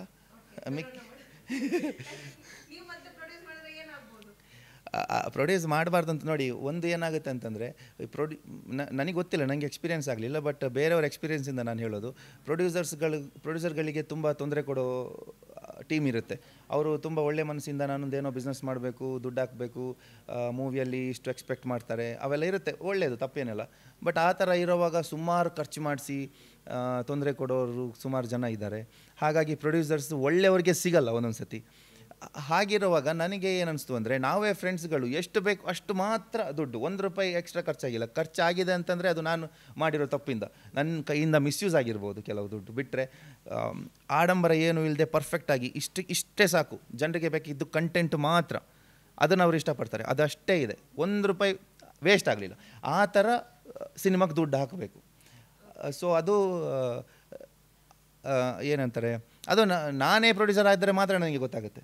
ಈಗ ಬೇರೆ ಪ್ರೊಡ್ಯೂಸರ್ಸ್ಗೂ, ಬೇರೆ ಡೈರೆಕ್ಟರ್ಸ್ಗೂ, ಟೀಮ್ಗೂ ನಾನು ಅದೇ ಹೇಳೋದು, ಒಂದು ಪ್ರೊಡ್ಯೂಸರ್ ಅಂತ ಸಿಕ್ಕಿದ್ರೆ ಅದು ದೇವರು ಸಿಕ್ಕಿದ ಹಾಗೆ. ಸ್ಟಾರ್ಟಿಂಗ್ ಸ್ಟೇಜಲ್ಲಿ ಅವ್ರನ್ನ ತುಂಬ ಚೆನ್ನಾಗಿ ಯೂಸ್ ಮಾಡ್ಕೊಬೇಕು, ಮಿಸ್ಯೂಸ್ ಮಾಡ್ಕೊಬಾರ್ದು. ಈಗ ನಿಮಗೆ ಚಿತ್ರದ ಬಗ್ಗೆ ಇರುವಂಥ ಕನಸುಗಳನ್ನ ನೋಡಿದ್ರೆ, ಸುದೀಪ್ ಸರ್ ಜೊತೆ ಒಂದು ಆ್ಯಕ್ಟ್ ಮಾಡುವಂಥ ಒಂದು ಆಪರ್ಚುನಿಟಿ ಸಿಗುತ್ತೆ ನಿಮಗೆ, ಆಪರ್ಚುನಿಟಿ ಆವಾಗ ನೋಡಿ ಮ್ಯಾಮ್, ಆ ಥರ ಸೀನ್ ಸಿಗಲ್ಲ, ಬಟ್ ಆ ಥರ ಸೀನ್ ಸಿಗಬೇಕು. ಥರ ಹೆಂಗಿದ್ರು ನೀವು ಹೈಟ್ ಆಗಿದ್ದೀರಾ, ಅವರು ಹೈಟ್ ಆಗಿದ್ದಾರೆ, ನೋಸ್ ಆಗಿರ್ಬೋದು, ನಿಮ್ಮ ಲುಕ್ ಆಗಿರ್ಬೋದು, ಆ್ಯಂಡ್ ಅವ್ರ ವಾಯ್ಸ್ ಎಲ್ಲ ಸ್ವಲ್ಪ ಮ್ಯಾಚಿಂಗ್ ಒಂದು ಆಪರ್ಚುನಿಟಿ ಸಿಕ್ತು, ಅದನ್ನು ಹೆಂಗೆ ಯೂಟಿಲೈಸ್ ಮಾಡ್ಕೊತೀರಾ ನೀವು? ಯಾವ ಥರ ಯೂಸ್ ಮಾಡ್ಕೊತೀರಾ? ಅವರಿಗೆ ಭಯ ಆಗಬೇಕು, ಗುರುನ ಮೀರಿಸಿದ ಶಿಷ್ಯ ಥರ. 100%. 100%. ಅವ್ರಿಗಿಂತ ಚೆನ್ನಾಗಿ ಆ್ಯಕ್ಟ್ ಮಾಡ್ತೀನಿ ಅಂತಲ್ಲ, ಅಂದರೆ ಅವ್ರಿಗೆ ಚಾಲೆಂಜ್ ಕೊಡೋದಲ್ಲ, ಗುರುನ ಮೀರಿಸೋ ಪ್ರಯತ್ನ ಪಡ್ತೀನಿ ಅಂತ. ಸೊ ಅದು ರೆಸ್ಪೆಕ್ಟ್ ಇದೆ ನನಗೆ. ಆ ಥರ ಅವರಿಂದ ನೋಡಿ ದೂರದಿಂದ ಕಲ್ತಿದ್ದೆ ಜಾಸ್ತಿ. ಹಂಗಾದ್ರೆ ನೀವು ಏನೇನು ಕಲ್ತಿದ್ದೀರಾ ಅವರಿಂದ? ಈಗ ಅವ್ರದ್ದು ಸ್ವಲ್ಪ ಆ್ಯಟಿಟ್ಯೂಡ್ ಜಾಸ್ತಿ ಸುದೀಪ್ ಅವರದ್ರಲ್ಲಿ ನಾವು ಕಂಡಂಗೆ. ಅಂದರೆ ಅದನ್ನು ಬಿಡ್ಸೋಕ್ಕೆ ತುಂಬ ಕಷ್ಟಪಟ್ಟಿದ್ರು ನನ್ನ ಫ್ರೆಂಡ್ಸ್ ಎಲ್ಲ. ಅದೇ ಬರ್ತಾಯಿತ್ತು ಸ್ಟಾರ್ಟಿಂಗೆಲ್ಲ, ನಾನು ಶಾರ್ಟ್ ಮೂವೀಸ್ ಎಲ್ಲ ಮಾಡುವಾಗ ಹಾಗೆ ಎಲ್ಲ ಇತ್ತು. ಆಮೇಲೆ ಮತ್ತೆ ಹೇಳಿದ್ರು, ಈ ಚೆನ್ನಾಗೇ ಮಾಡ್ತೀಯಾ, ಎಕ್ಸಾಕ್ಟ್ ಸುದೀಪ್ ಥರನೇ ಮಾಡ್ತೀಯ, ನಾವು ವಾಯ್ಸ್ ರೆಕಾರ್ಡ್ ಎಲ್ಲ ಕಳಿಸಿದ್ರೆ ಸುದೀಪ್ ಅವರೇ ಮಾಡಿರೋದು ಅನ್ನೋ ಥರ ಹೇಳ್ತಾಯಿದ್ರು. ಬಟ್ ಅದು ಮಾಡಬಾರ್ದಲ್ಲ, ಅಂದರೆ ರಿಯಲ್ ಆಗಿ ಆ್ಯಕ್ಟಿಂಗ್ ಬಂದಾಗ ನಮ್ಮದೇ ಓನ್ ಇರಬೇಕು. ಅದು ಓನ್ ಮಾಡೋಕ್ಕೆ ನಾನು ಪ್ರಯತ್ನ ಪಟ್ಟ ಮೇಲೆ ನಾನು ಜಾಸ್ತಿ ಮಿಮಿಕ್ರಿ ಎಲ್ಲ ಮಾಡೋದು ಸ್ಟಾಪ್ ಮಾಡಿರೋದು, ನನ್ನದೇ ಓನ್ ಮಾಡೋಕ್ಕೆ ಇದು ಮಾಡಿರೋದು. ಅಂದರೆ ನಿಮ್ಮದು ಸುದೀಪ್ ಅವ್ರನ್ನ ಮಿಮಿಕ್ರಿ ಮಾಡೋದ್ರಲ್ಲಿ ನಿಮ್ಮ ಓನ್ ವಾಯ್ಸ್ನೇ ನೀವು ಮರ್ತೋಗ್ಬಿಟ್ಟಿದ್ರಿ, ಕಳ್ಕೊಂಡು ಪೂರ್ತಿ. ಓಕೆ, ಕಳ್ಕೊಂಡಿದ್ದೆ ವಾಯ್ಸ್ ಎಲ್ಲ ಪೂರ್ತಿ, ಆ್ಯಟಿಟ್ಯೂಡ್ನೇ ಕಳ್ಕೊಂಡಿದ್ದೆ.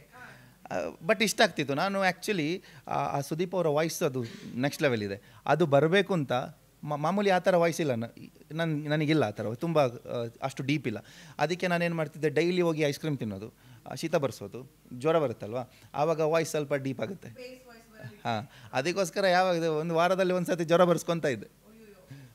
ಜ್ವರ ಬರ್ಸ್ಕೊಂಡ್ರೆ ಇಷ್ಟ ಆಗೋದು, ಆಮೇಲೆ ಜಾಸ್ತಿ ಹೋಗಿ ಬಾತ್ರೂಮಲ್ಲಿ ಡೋರ್ ಹಾಕಿ ಎಕ್ಕೋಗೆ ಸ್ವಲ್ಪ ವಾಯ್ಸ್ ಬೇಸ್ ಆಗೋದು, ಅವೆಲ್ಲ ಮಾಡ್ತಿದ್ದೆ. ಈಗ ನೀವು ಸುದೀಪ್ ಅವರ ಕಟ್ಟ ಅಭಿಮಾನಿ ಅಂತ ಗೊತ್ತಾಗೋಯ್ತು, die hard fan. So die hard ಫ್ಯಾನ್ಗಳಿಗೆ ದರ್ಶನ್ ಅವ್ರು ಕಂಡ್ರು ಅಷ್ಟೇ ಆಗಲ್ಲ, ಅಲ್ಲಿ ಅಂದರೆ ಫ್ಯಾನ್ಸ್ಗಳ ವಾರ್ ಇದೆ, ಫ್ಯಾನ್ ವಾರ್ ಇದೆ. ಸುದೀಪ್ ಅಭಿಮಾನಿಗಳಿಗೆ ದರ್ಶನ್ ಕಂಡ್ರೆ ಆಗಲ್ಲ, ದರ್ಶನ್ ಅವ್ರ ಅಭಿಮಾನಿಗಳಿಗೆ ಸುದೀಪ್ ಅವ್ರನ್ನ ಸುದೀಪ್ ಅಭಿಮಾನಿಗಳನ್ನ ಕಂಡ್ರೆ ಅಷ್ಟಕ್ಕಷ್ಟೇ ಅನ್ನೋದಿದೆ. ನಿಮಗೂ ಹಾಗೇನಾ? ನೀವು ಹಾಗೇನಾ? ದರ್ಶನ್ ಅವರ ಫ್ಯಾನ್ಸು ಸುದೀಪ್ ಅವರ ಫೋಟೋ ಹರಿದಿದ್ದಕ್ಕೇ ನಾನು ಮನೆ ಬಿಟ್ಟು ಬಂದಿರೋದು. ಅಂದರೆ ಆ ವಾರ ನಮ್ಮ ಮನೇಲಿ ಆಗ್ತಿತ್ತು. ನಮ್ಮಮ್ಮ ಗುಡ್ಸೋವಾಗ ಗುಡ್ಸೋವಾಗ ಅವರು ಸುದೀಪ್ ಅವ್ರದ್ದು ಫೋಟೋನ ಹರಿದಿದ್ದು, ಅದಕ್ಕೆ ಕೋಪಕ್ಕೆ ನಾನು ಅವತ್ತು ಮನೆ ಬಿಟ್ಟು ಬಂದಿರೋದು. ಅಲ್ಲ, 10th ಇರುವಾಗ. ಹೌದು.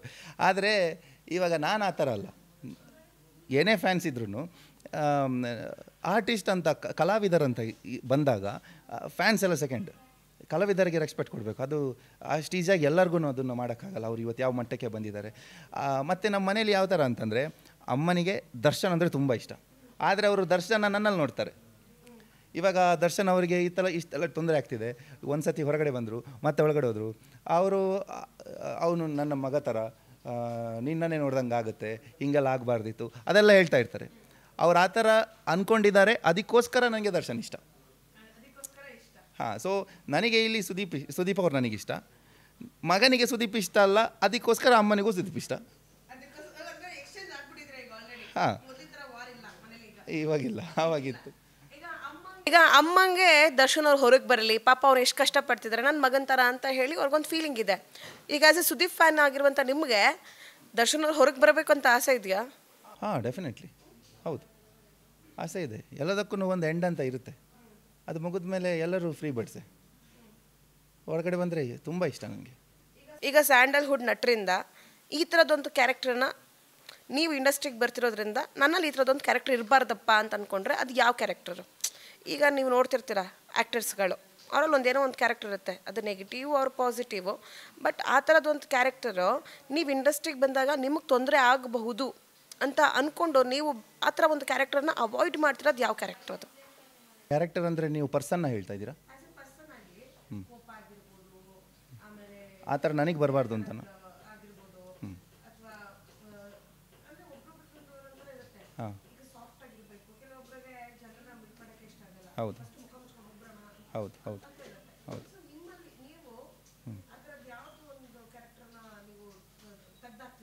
ಆ್ಯಟಿಟ್ಯೂಡ್.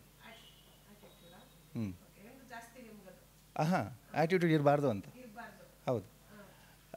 ನನಗೆ ನನ್ನ ಫ್ರೆಂಡ್ಸ್ ಹೇಳ್ತಾರೆ ನನಗೆ ಆ್ಯಟಿಟ್ಯೂಡ್ ಇಲ್ಲ ಅಂತ. ಮೇ ಬಿ ಇಲ್ಲ ಅನ್ಕೋತೀನಿ ನಾನು.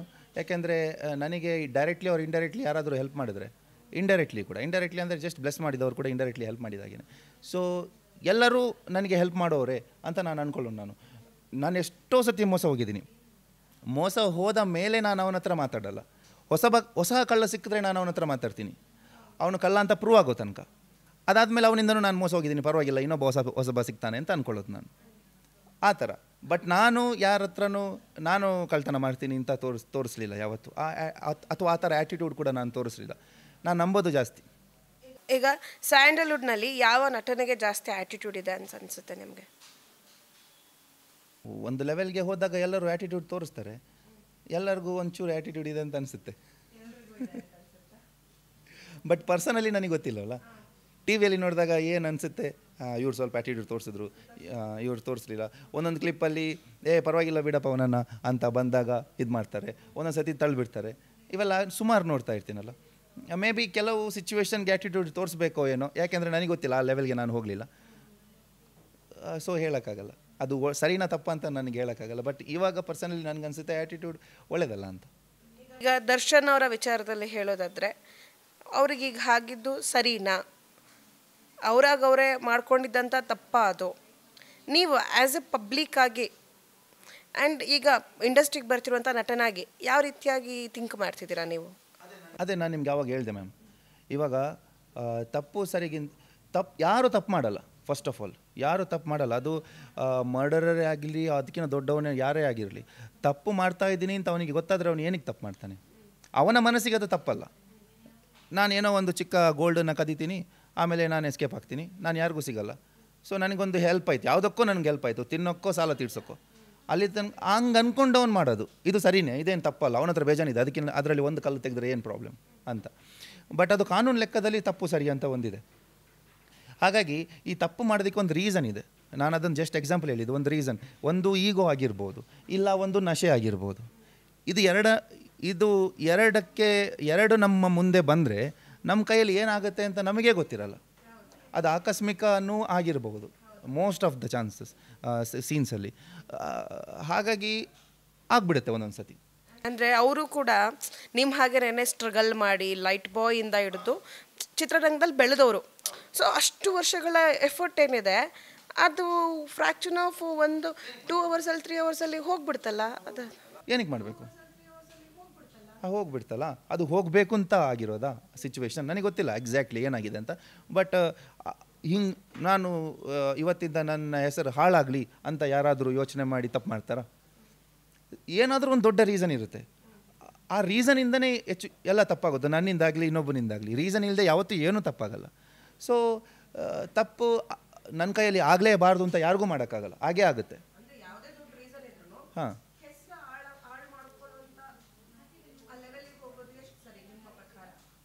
ಅದೇ ಹೇಳಿದ್ದು ಮ್ಯಾಮ್, ಆ ಈಗೋ ಇದೆಯಲ್ಲ ಅದು ಪ್ರಾಬ್ಲಮ್ ಕೊಡೋದು, ಅಥವಾ ಈ ನಶೆ ಅನ್ನೋದು ಆ ಥರದ್ದು ನಮ್ಮ ಮುಂದೆ ಬಂದರೆ ಮಾತ್ರ ಅದರಿಂದ ಆಗೋದದು, ಗೊತ್ತಿಲ್ಲದೆ ಆಗುವಂಥದ್ದು ಕೆಲವು ವಿಷಯ. ಹಾಂ ಹೌದು. ಈಗ ಫಾರ್ ಎಕ್ಸಾಂಪಲ್ ನಿಮ್ಮಿಂದ ನನಗೆ ತುಂಬ ತೊಂದರೆ ಆಗ್ತಾ ಇದೆ. ನಾನು ಒಂದು ಸತಿ ನೋಡ್ತೀನಿ, 2 ಸತಿ ನೋಡ್ತೀನಿ, 3 ಸತಿ ನೋಡ್ತೀನಿ. ಅವಾಗ ನನಗೆ ಕೂಡ ಒಂದು ಟೈಮಲ್ಲಿ ನನಗೂ ಹರ್ಟ್ ಆಗುತ್ತೆ. ಆವಾಗ ನಾನು ರಿಯಾಕ್ಟ್ ಮಾಡೋದು ತಪ್ಪಲ್ಲ ನನಗೆ ಅನಿಸುತ್ತೆ.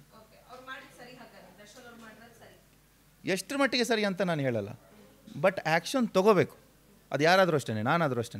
ಈಗ ನಿಮ್ಮ ಮನೆಯಲ್ಲಿ ಒಂದಷ್ಟು ಹೆಣ್ಮಕ್ಳು ಇರ್ತಾರೆ, ದೊಡ್ಡಪ್ಪನ ಚಿಕ್ಕಪ್ಪನ ಮಕ್ಕಳು ಅಥವಾ ನಿಮ್ಮ ತಂಗಿನೋ, ಅವರಿಗೆ ಒಂದಷ್ಟು ಅಂದರೆ ಒಂದು ಹುಡುಗ ಕೆಟ್ಟದಾಗಿ ಮೆಸೇಜ್ ಮಾಡ್ತಿರ್ತಾನೆ, ಕೆಲವೊಂದು ಫೋಟೋಸ್ಗಳನ್ನ ಕಳಿಸ್ತಿರ್ತಾನೆ ಅಂತ ಅವನ ವಿರುದ್ಧ ನಿಮ್ಗೆ ಎಷ್ಟು ಕೋಪ ಬರುತ್ತೆ? ಅದೇ ಬರುತ್ತೆ, 100% ಬರುತ್ತೆ. ಅಲ್ಲ, ಕೋಪ ಬರಲ್ಲ ಅಂದ್ಕೊಳ್ಳಿ, ನಾನು ಏನು ಮಾಡಿಲ್ಲ ಅಂದ್ಕೊಳ್ಳಿ. ಆವಾಗ ನನ್ನ ಜೊತೆಗಿದ್ದವ್ರಿಗೆ ನನ್ನ ಮೇಲೆ ಏನು ಅನಿಸುತ್ತೆ? ಇವನು ಯಾರು ಇವನು ಅಂತ ಅನ್ಸಲ್ವಾ? ಇಷ್ಟೆಲ್ಲ ತೊಂದರೆ ಆಗ್ತಾಯಿದೆ. ಅಲ್ಲಿ ನೋಡಿ, ಒಂದು ನನ್ನ ಗರ್ಲ್ಫ್ರೆಂಡಿಗೆ ಅಥವಾ ಒಂದು ಹೆಣ್ಣಿಗೆ, ಅಮ್ಮನಿಗೆ ಯಾರೋ ಒಬ್ಬರು ತೊಂದರೆ ಮಾಡ್ತಿದ್ದಾರೆ ಅಂತಂದರೆ ನಾನೇನು ಅಮ್ಮನಿಗೆ ಹೊಡೆದು ನೀನು ಮನೇಲಿ ಕೂತ್ಕೊಂತ ಹೇಳ್ಬೇಕಾ ಅಥವಾ ಅವನನ್ನು ಹೊಡೆದು ಸೈಡಿಗೆ ಹಾಕ್ಬೇಕಾ? ಒಂದು ಹಂತ ತನಕ ನಾನು ಅವನಿಗೆ ಬುದ್ಧಿ ಹೇಳ್ಬೋದು ಅಥವಾ ಇವರಿಗೆ ಹೇಳ್ಬೋದು, ಅಂಥ ಸಂಘಕ್ಕೆ ಹೋಗಬೇಡ ಅಂತ ಹೇಳಲೇಬೇಕು. ಒಂದಲ್ಲ ಒಂದು ದಿವಸ ನನಗೆ ಕೋಪ ಬಂದೇ ಬರುತ್ತೆ. ಆ ಕೋಪನ ನಾವು ಯಾವ ಲೆವೆಲ್ಗೆ ನಾವು ಕಂಟ್ರೋಲಲ್ಲಿ ಇಡ್ತೀವಿ ಆ ಟೈಮಲ್ಲಿ ಅನ್ನೋದು ಇಂಪಾರ್ಟೆಂಟ್. ಆವಾಗ ಏನು ಮಾಡ್ತೀವಿ ಅಂತ ಅದು ನಮ್ಮ ಮೇಲೆ ಡಿಪೆಂಡ್ ಆಗಿರುತ್ತೆ. ನಾನು ತುಂಬ ನನ್ನ ಫ್ಯೂಚರ್ನ ಯೋಚನೆ ಮಾಡಿ ಆ ಕೋಪ ತೋರಿಸ್ತೀನೋ ಅಥವಾ ನನಗೆ ಈ ಪರ್ಸನ್ ತುಂಬ ಇಂಪಾರ್ಟೆಂಟ್, ಅದ್ರ ಮೇಲೆ ನನಗೆ ಇನ್ನೊಂದು ಇಂಪಾರ್ಟೆಂಟ್ ಕೆಲಸನೇ ಇಲ್ಲ ಅಂತ ನಾನು ಆ ಕೋಪ ತೋರಿಸ್ತೀನೋ ಅಲ್ಲಿ ಡಿಸೈಡ್ ಆಗುತ್ತೆ ನೆಕ್ಸ್ಟ್ ಏನು ಅಂತ. ಸೊ ಇಷ್ಟೆಲ್ಲ ಸ್ಟ್ರಗಲ್ ಮಾಡಿ ನಮ್ಮ ಕುಡ್ಲ ನಮ್ಮದೂರು ಅಂತ ಹೇಳಿ ಒಂದು ಸಿನಿಮಾ ಮಾಡಿದ್ದೀರಾ. ಸೊ ಈ ಸಿನಿಮಾ ಬಗ್ಗೆ ಏನು ಹೇಳಕ್ಕೆ ಇಷ್ಟಪಡ್ತೀರಾ ಜನರಿಗೆ? ಸಿನಿಮಾ ಎಷ್ಟೋ ಸಾವಿರಾರು ಸಿನಿಮಾಸ್ ಇಲ್ಲಿ ತನಕ ಬಂತು. ಅದರಲ್ಲಿ 100 ಸಿನಿಮಾಸ್ ನಾನು ನೋಡಿದ ಮೇಲೆ ನಾನು ಡಿಸೈಡ್ ಮಾಡಿರೋದು ಜನರಿಗೆ ಏನು ಬೇಕು ಅಂತ. ಸೊ ಇವಾಗ ನನಗೆ ನನ್ನ ಎಕ್ಸ್ಪೆಕ್ಟೇಷನ್ಗಿನ್ನ ಜಾಸ್ತಿ ಜನ ಇದನ್ನು ಇಷ್ಟಪಡ್ತಾ ಇದ್ದಾರೆ. ಅದು ನನಗೆ ತುಂಬ ಖುಷಿಯ ವಿಷಯ, ಯಾಕೆಂದರೆ ಇದು ನನ್ನ ಫಸ್ಟ್ ಔಟ್ಕಮ್. ನಾನು ಯಾವತ್ತೂ ಏನೇ ಮಾಡಿದ್ರೂ ನನಗೆ ಪರ್ಫೆಕ್ಷನ್ ತುಂಬ ಇಂಪಾರ್ಟೆಂಟ್, ಎಷ್ಟು ಲೇಟ್ ಆದರೂ ಪರವಾಗಿಲ್ಲ. ಸೊ ಇದರಲ್ಲಿ ನಾನು ಪರ್ಫೆಕ್ಟ್ ಅಂತ ಹೇಳಲ್ಲ, ಪರ್ಫೆಕ್ಟ್ ನಾನು ಆಗೋದೂ ಇಲ್ಲ, ಪರ್ಫೆಕ್ಟ್ ಆಗಲೂಬಾರ್ದು ಯಾರು. ಪರ್ಫೆಕ್ಟ್ ಆದರೆ ಮತ್ತೆ ಅಲ್ಲಿಗೆ ಅದು ಎಂಡ್ ಅಂತ ಅರ್ಥ. ಸೊ ಆದಷ್ಟು ಪರ್ಫೆಕ್ಷನ್ಗೆ 99.9% ಅಂತ ಹೇಳ್ಬೋದು ತಂದಿದ್ದೀನಿ ಅಂತ ನಾನು ಹೇಳ್ತಾ ಇಲ್ಲ, ತಂದಿದ್ದೀನಿ ಅಂತ ತೋರಿಸ್ಕೊಟ್ರಿ ನೀವು. ಸೊ ಡೆಫಿನೆಟ್ಲಿ ಇದು ಮೂವಿ ಸೂಪರ್ ಹಿಟ್ ಆಗುತ್ತೆ ಅಂತ ನನಗನ್ನಿಸ್ತಾ ಇದೆ. ಸೂಪರ್ ಹಿಟ್ ಆಗುತ್ತೆ ಅಂತ ನಾನು ಎಕ್ಸ್ಪೆಕ್ಟ್ ಮಾಡಿರಲಿಲ್ಲ, ನಾನು ಸ್ಯಾಟಿಸ್ಫೈಡ್ ಆಲ್ರೆಡಿ. ಬಟ್ ಒಂದು ಸತಿ 2 ಗಂಟೆ ಸಿನಿಮಾ ಇದೆ, 2 ಗಂಟೆ ಹೆಂಗೆ ಹೋಗುತ್ತೆ ಅಂತಲೇ ಗೊತ್ತಾಗಲ್ಲ ಮೂವಿ ನೋಡಿದ್ರೆ. 1 ಸೆಕೆಂಡು ಲ್ಯಾಗ್ ಇಲ್ಲ. ಆಮೇಲೆ ನಿಮಗೆ ಇಂಟ್ರೆಸ್ಟಿಂಗ್ ಆಗಬೇಕು ಅಂದರೆ ನಾನು ಹೇಳ್ತೀನಿ, ಈಗ ಮಾಮೂಲಿ ನಾವು ಸಿನಿಮಾಗೆ ನೋಡೋಕ್ಕೆ ಹೋಗ್ತೀವಿ, ನೋಡಿದಾಗ ನಾವು ಗೆಸ್ ಮಾಡ್ತೀವಿ. ಫಸ್ಟ್ ಆಫ್ ಆಲ್ ಇಷ್ಟೇನಾ, ನನಗೆ ಗೊತ್ತು ಇವಾಗ ಏನಾಗುತ್ತೆ ಅಂತ, ಇದಾಯ್ತಾ, ಈಗ ನೋಡು ಅವನೇ ಹೊಡೆದಿದ್ದು, ಇವನೇ ಮಾಡಿದ್ದು, ಇದನ್ನು ನಾವು ಗೆಸ್ ಮಾಡೋದು ಜಾಸ್ತಿ ಮೂವಿ ನೋಡಿದಾಗ, ಸ್ಮಾರ್ಟ್ ಇರೋರು. ನಾನು ಚಾಲೆಂಜ್ ಮಾಡಿ ಹೇಳ್ತೀನಿ, ಕುಡ್ಲ ನಮ್ದೂರು ಮೂವಿಯಲ್ಲಿ ನೀವು ಒಂದಾದ ಮೇಲೆ ನೆಕ್ಸ್ಟ್ ಸೀನ್ ಏನು ಗೆಸ್ಸಿಂಗ್ ಮಾಡೋಕ್ಕೆ ಸಾಧ್ಯನೇ ಇಲ್ಲ. ಹೌದು, ಹೆವಿ ಟ್ವಿಸ್ಟ್ ಇದೆ, ಕಾಮಿಡಿ ಇದೆ. ಫಸ್ಟ್ ಹಾಫ್ ಸೂಫ್ರಮ್ ಸೋ ಥರ ಹೋಗುತ್ತೆ, ಅದಕ್ಕಿನ್ನೂ ಚೆನ್ನಾಗಿ ಕಾಮಿಡಿ ಇದೆ. ಸೆಕೆಂಡ್ ಹಾಫ್ ಯಾವ ಥರ ಅಂದರೆ ಆ ಕಾಮಿಡಿನೇ ಸಸ್ಪೆನ್ಸ್ಗೆ ಟರ್ನ್ ಆಗುತ್ತೆ. ಚೆನ್ನಾಗಿದೆ ಅಂದರೆ ಅದಕ್ಕಿಂತ ಚೆನ್ನಾಗಿದೆ ಈ ಕಾಮಿಡಿ ವೈಸಲ್ಲಿ ಚೆನ್ನಾಗಿ. ಅಲ್ಲಿಂದ ಮತ್ತೆ ಆ ಕಾಮಿಡಿನೇ ಈ ಮಾಸ್ ಥ್ರಿಲ್ಲರಾಗಿ ಹೋಗುತ್ತೆ. ಸೊ 2 ಕಾಂಬಿನೇಷನ್ ಸಿಕ್ಕಿದಾಗ ಜನ ಅದನ್ನು ಇಷ್ಟಪಡ್ತಾರೆ ಅಂತ ಅಂದ್ಕೊಂಡಿದ್ದೀನಿ. ಈಗ ನನ್ನದು ಇನ್ನೊಂದು ಪ್ರಶ್ನೆ ಇದೆ. ಈಗ ಪೇಯ್ಡ್ ವ್ಯೂವರ್ಸ್ ಅಂತ ಇರ್ತಾರೆ ಸ್ಯಾಂಡಲ್ವುಡ್ನಲ್ಲಿ. ದುಡ್ಡು ಕೊಟ್ಟು ಜನರನ್ನು ಕರೆಸಿ ಸಿನಿಮಾನ ತೋರಿಸಿ, ಸಿನಿಮಾ ಸೂಪರು, ಸಖತ್ತಾಗಿತ್ತು, ಏನು ಮೈಂಡ್ ಬ್ಲೋಯಿಂಗು, ಏನು ಆ್ಯಕ್ಟಿಂಗರು, ಆ ಹೀರೋಯಿನು ನೋಡೋಕ್ಕೆ ಏನು ಸಖತ್ತಾಗೋಳೆ, ಅಷ್ಟು ಚೆನ್ನಾಗಿರಲ್ಲ ಅಂತಂದ್ರೂ ಏನು ಸಖತ್ತಾಗೋಳೆ ಹೀರೋಯಿನ್, ಐಶ್ವರ್ಯ ರೈ ಥರ ಇರೋಳೆ ಅಂತ ಬಿಲ್ಡಪ್ ಕೊಡೋರು ಜಾಸ್ತಿ. ನೀವು ಹಾಗೆ ಮಾಡಿದ್ದೀರಾ ಸಿನಿಮಾದಲ್ಲಿ? ನನಗೆ ಅವಶ್ಯಕತೆನೇ ಇಲ್ಲ ಅದು. ನನಗೆ ನೋಡಿ, ನಾನು ಫಸ್ಟ್ ಇದು ಮಾಡಿರೋದು ಪ್ರೀಮಿಯರ್ ಶೋ ಮಾಡಿರೋದು ಬೆಂಗಳೂರಲ್ಲೇ, ವೀರ್ಯ ಸ್ಟೇಟ್ರಲ್ಲಿ 1000 ಸೀಟ್ಸ್. ಅಲ್ಲಿ ನಾನು ಏನು ಮಾಡಿದ್ದೆ ಅಂದರೆ ಸ್ಟಾರ್ಟಿಂಗ್ಗೆ ಹೆಚ್ಚು ಒಂದು 20 ಜನರಿಗೆ ಹೇಳಿದ್ದೀನಿ. ನನಗೆ ಗೊತ್ತು ಅವ್ರ ಕಡೆ ತುಂಬ ಫ್ರೆಂಡ್ಸ್ ಇದ್ದಾರೆ, 20 ಜನರಿಗೆ ಹೇಳಿದ್ದೀನಿ. ಅವ್ರ ಕಡೆಯಿಂದ ಮೇ ಬಿ ಬಂದಿದ್ದಾರೆ ಒಂದು 200 ಜನ ಮ್ಯಾಕ್ಸಿಮಮ್ ಬಂದಿರ್ಬೋದು. ಬಟ್ ಅವತ್ತಿನ ದಿನ 1000 ಸೀಟ್ಸ್ ಫುಲ್ ಆಗಿತ್ತು. ಅವ್ರು ಹೆಂಗೆ ಬಂದರು ನನಗೆ ಗೊತ್ತಿಲ್ಲ. ನಾನು ಟಿಕೆಟ್ಸ್ ಇಟ್ಟಿದ್ದೆ, ಆ್ಯಕ್ಚುಲಿ ಪೇಯ್ಡ್ ಪ್ರೀಮಿಯರ್ ಅದು. ಬಟ್ ಟಿಕೆಟ್ಸ್ನ ಅಲ್ಲಿ ಹಂಚಕ್ಕೆ ಟೈಮ್ ಇಲ್ಲ, ಎಲ್ಲ ನುಗ್ಗಿಬಿಟ್ರು ಒಳಗಡೆ. ನನಗೆ ಬೇಜಾರಿಲ್ಲ. ನಾನು ನಿಲ್ಲಿಸ್ಬೋದಿತ್ತು. ನನಗೇನು ಅನಿಸ್ತು ಅಂತಂದರೆ, ನನ್ನ ಸಿನಿಮಾದು ಫಸ್ಟ್ ಕ್ಲಿಪ್ಪಿಂದ ನೋಡಿದ್ರೆ ಮಾತ್ರ ಅದು ಅರ್ಥ ಆಗೋದು. ಫಸ್ಟ್ ಸಾಂಗ್ ಮಿಸ್ ಆದ್ರೂ ಚಿತ್ರ ಅರ್ಥ ಆಗಲ್ಲ. ಸೊ ನನಗೆ ಈ ದುಡ್ಡಿಗಿಂತ ಅವರು ಒಳಗಡೆ ಎಂಟ್ರಿ ಆಗೋದು ಇಂಪಾರ್ಟೆಂಟ್. ಅವತ್ತು ಬಿಟ್ಟಿದ್ದೆ ನಾನು ಎಲ್ಲರನ್ನು. ಅವತ್ತು ಬಿಟ್ಟಿದ್ದಕ್ಕೆ ಹಬ್ಬ ಬಂದರೆ ಈಗ ನಾನು ಯಾರನ್ನ 20 ಜನರನ್ನ ಕರೆದಿದ್ದೀನಿ, ಅವರು ನನಗೋಸ್ಕರ ಬೇಕಾದರೆ ನಮ್ಮ ಹುಡುಗ ಅಂತ ಚೆನ್ನಾಗಿದೆ ಅಂತ ಹೇಳ್ಬೋದು. ಬಟ್ ಅಲ್ಲಿ ಕೊಟ್ಟಿರೋ ಈ ರಿವ್ಯೂಸ್ಗಳಿದೆಯಲ್ವಾ, ಅದು ಎಲ್ಲರೂ ಕನ್ನಡದವ್ರೆ, ಇಲ್ಲಿ ಅವರೇ, ಮಂಗಳೂರವರು ಕೊಟ್ಟಿದ್ದಾರೆ. ಅದನ್ನು ಬೇಕಾದ್ರೆ ಡಿಲೀಟೇ ಮಾಡಿ ನೀವು, ಅಂದರೆ ನೋಡುವಾಗ ಸಿಕ್ಕಿದ್ರೆ. ಮಿಕ್ಕಿದವ್ರು ಏನು ಕೊಟ್ಟಿದ್ದಾರೆ ನೋಡಿ, ಅದು ನನಗೆ ಜಾಸ್ತಿ ಇಷ್ಟ ಆಗಿರೋದು. ಆದರೆ ನಮ್ಮವ್ರು ಕೂಡ ಕೊಟ್ಟಿರೋದು ನನಗೋಸ್ಕರ ಅಂತಲ್ಲ, ಯಾಕಂದರೆ ಅದರಲ್ಲಿ ಆ ಥರ ಕಂಟೆಂಟ್ ಇದೆ, ಆ ಥರ ಅವ್ರಿಗೆ ಇಷ್ಟ ಆಗೋ ಸೀನ್ಸ್ಗಳಿದೆ, ಚಾಲೆಂಜಸ್ ಇದೆ, ಚಿಕ್ಕ ಮಕ್ಕಳಿಗೂ ಇಷ್ಟಪಡುವಂಥ ಸೀನ್ಗಳಿದೆ. ಓವರಾಲ್ 100% ಫ್ಯಾಮಿಲಿ ಓರಿಯೆಂಟೆಡ್ ಇದು. ತುಂಬ ಟೈಮ್ ಆಯ್ತು ಅನಿಸುತ್ತೆ ಈ ಫ್ಯಾಮಿಲಿ ಸಿನಿಮಾ, ಫ್ಯಾಮಿಲಿ ಬಂದು ನೋಡಿ ಖುಷಿ ಪಡುವಂಥ ಸಿನಿಮಾ. ಈಗ ಜಾಸ್ತಿ ಯಂಗ್ಸ್ಟರ್ ನೋಡೋದು ಸಿನಿಮಾನೇ ಜಾಸ್ತಿ ಆಗೋದು. ಸೊ ಅದು ಯಾಕೆ, ಅದು ಅವಶ್ಯಕತೆ ಇದೆಯಾ? ಎಲ್ಲ ತೋರಿಸ್ಕೊಂಡು ಡ್ಯಾನ್ಸ್ ಮಾಡಿಕೊಂಡು ಅದನ್ನು ಮತ್ತು ರೀಲ್ಸ್ ಮಾಡೋದು, ಇನ್ನೊಂದು ಏನೇನೋ ಅವೆಲ್ಲ ಅವಶ್ಯಕತೆ ಇದೆಯಾ ಅಂತ ನಾನು ಕೇಳೋದು. ಮತ್ತು ಹರೆಬರೆ ಬಟ್ಟೆ, ಸ್ವಲ್ಪ ವ್ಯೂವರ್ಸ್ಗಳನ್ನ ಅಟ್ರಾಕ್ಟ್ ಮಾಡೋದಕ್ಕೆ ಗ್ಲಾಮರಸ್ ಆ ಥರದ್ದೆಲ್ಲ ಬಳಸಿದ್ದೀರಾ? ಹೆಣ್ಮಕ್ಳಿಗೆ ಆ ಥರ ಬಟ್ಟೆ ಹಾಕ್ಸಿದ್ದೀರಾ? ಆ ಥರ ಚೂರು ಸೀನಿಲ್ಲ, ಅದು ಅವಶ್ಯಕತೆನೇ ಇಲ್ಲ ಮ್ಯಾಮ್. ಅದು ಸಿನಿಮಾ ಅಲ್ಲ ಆ್ಯಕ್ಚುಲಿ.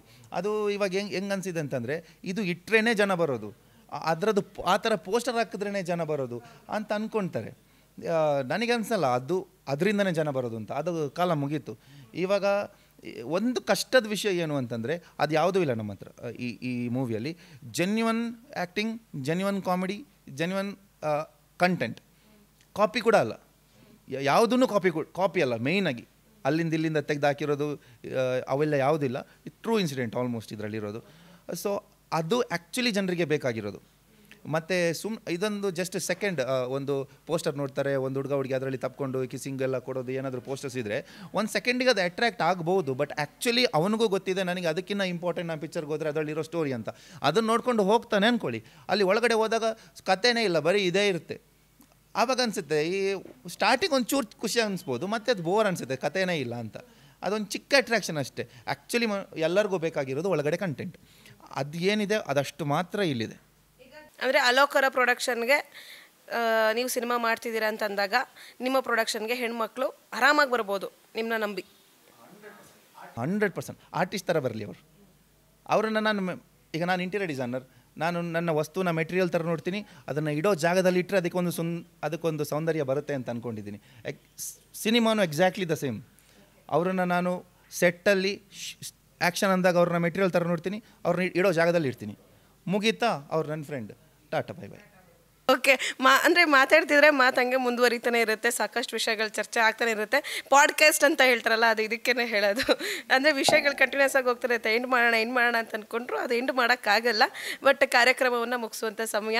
ಆ್ಯಂಡ್ ಓವರಾಲ್ ಆಗಿ ನಮ್ಮ ಸ್ಯಾಂಡಲ್ವುಡ್ನ ಜನರಿಗೆ, ಏನು ಫಿಲಿಮ್ ಇಷ್ಟಪಡುವಂಥ ಸಿನಿ ಪ್ರಿಯರಿಗೆ ಏನು ಹೇಳ್ತೀರಾ ಫೈನಲ್ ಆಗಿ?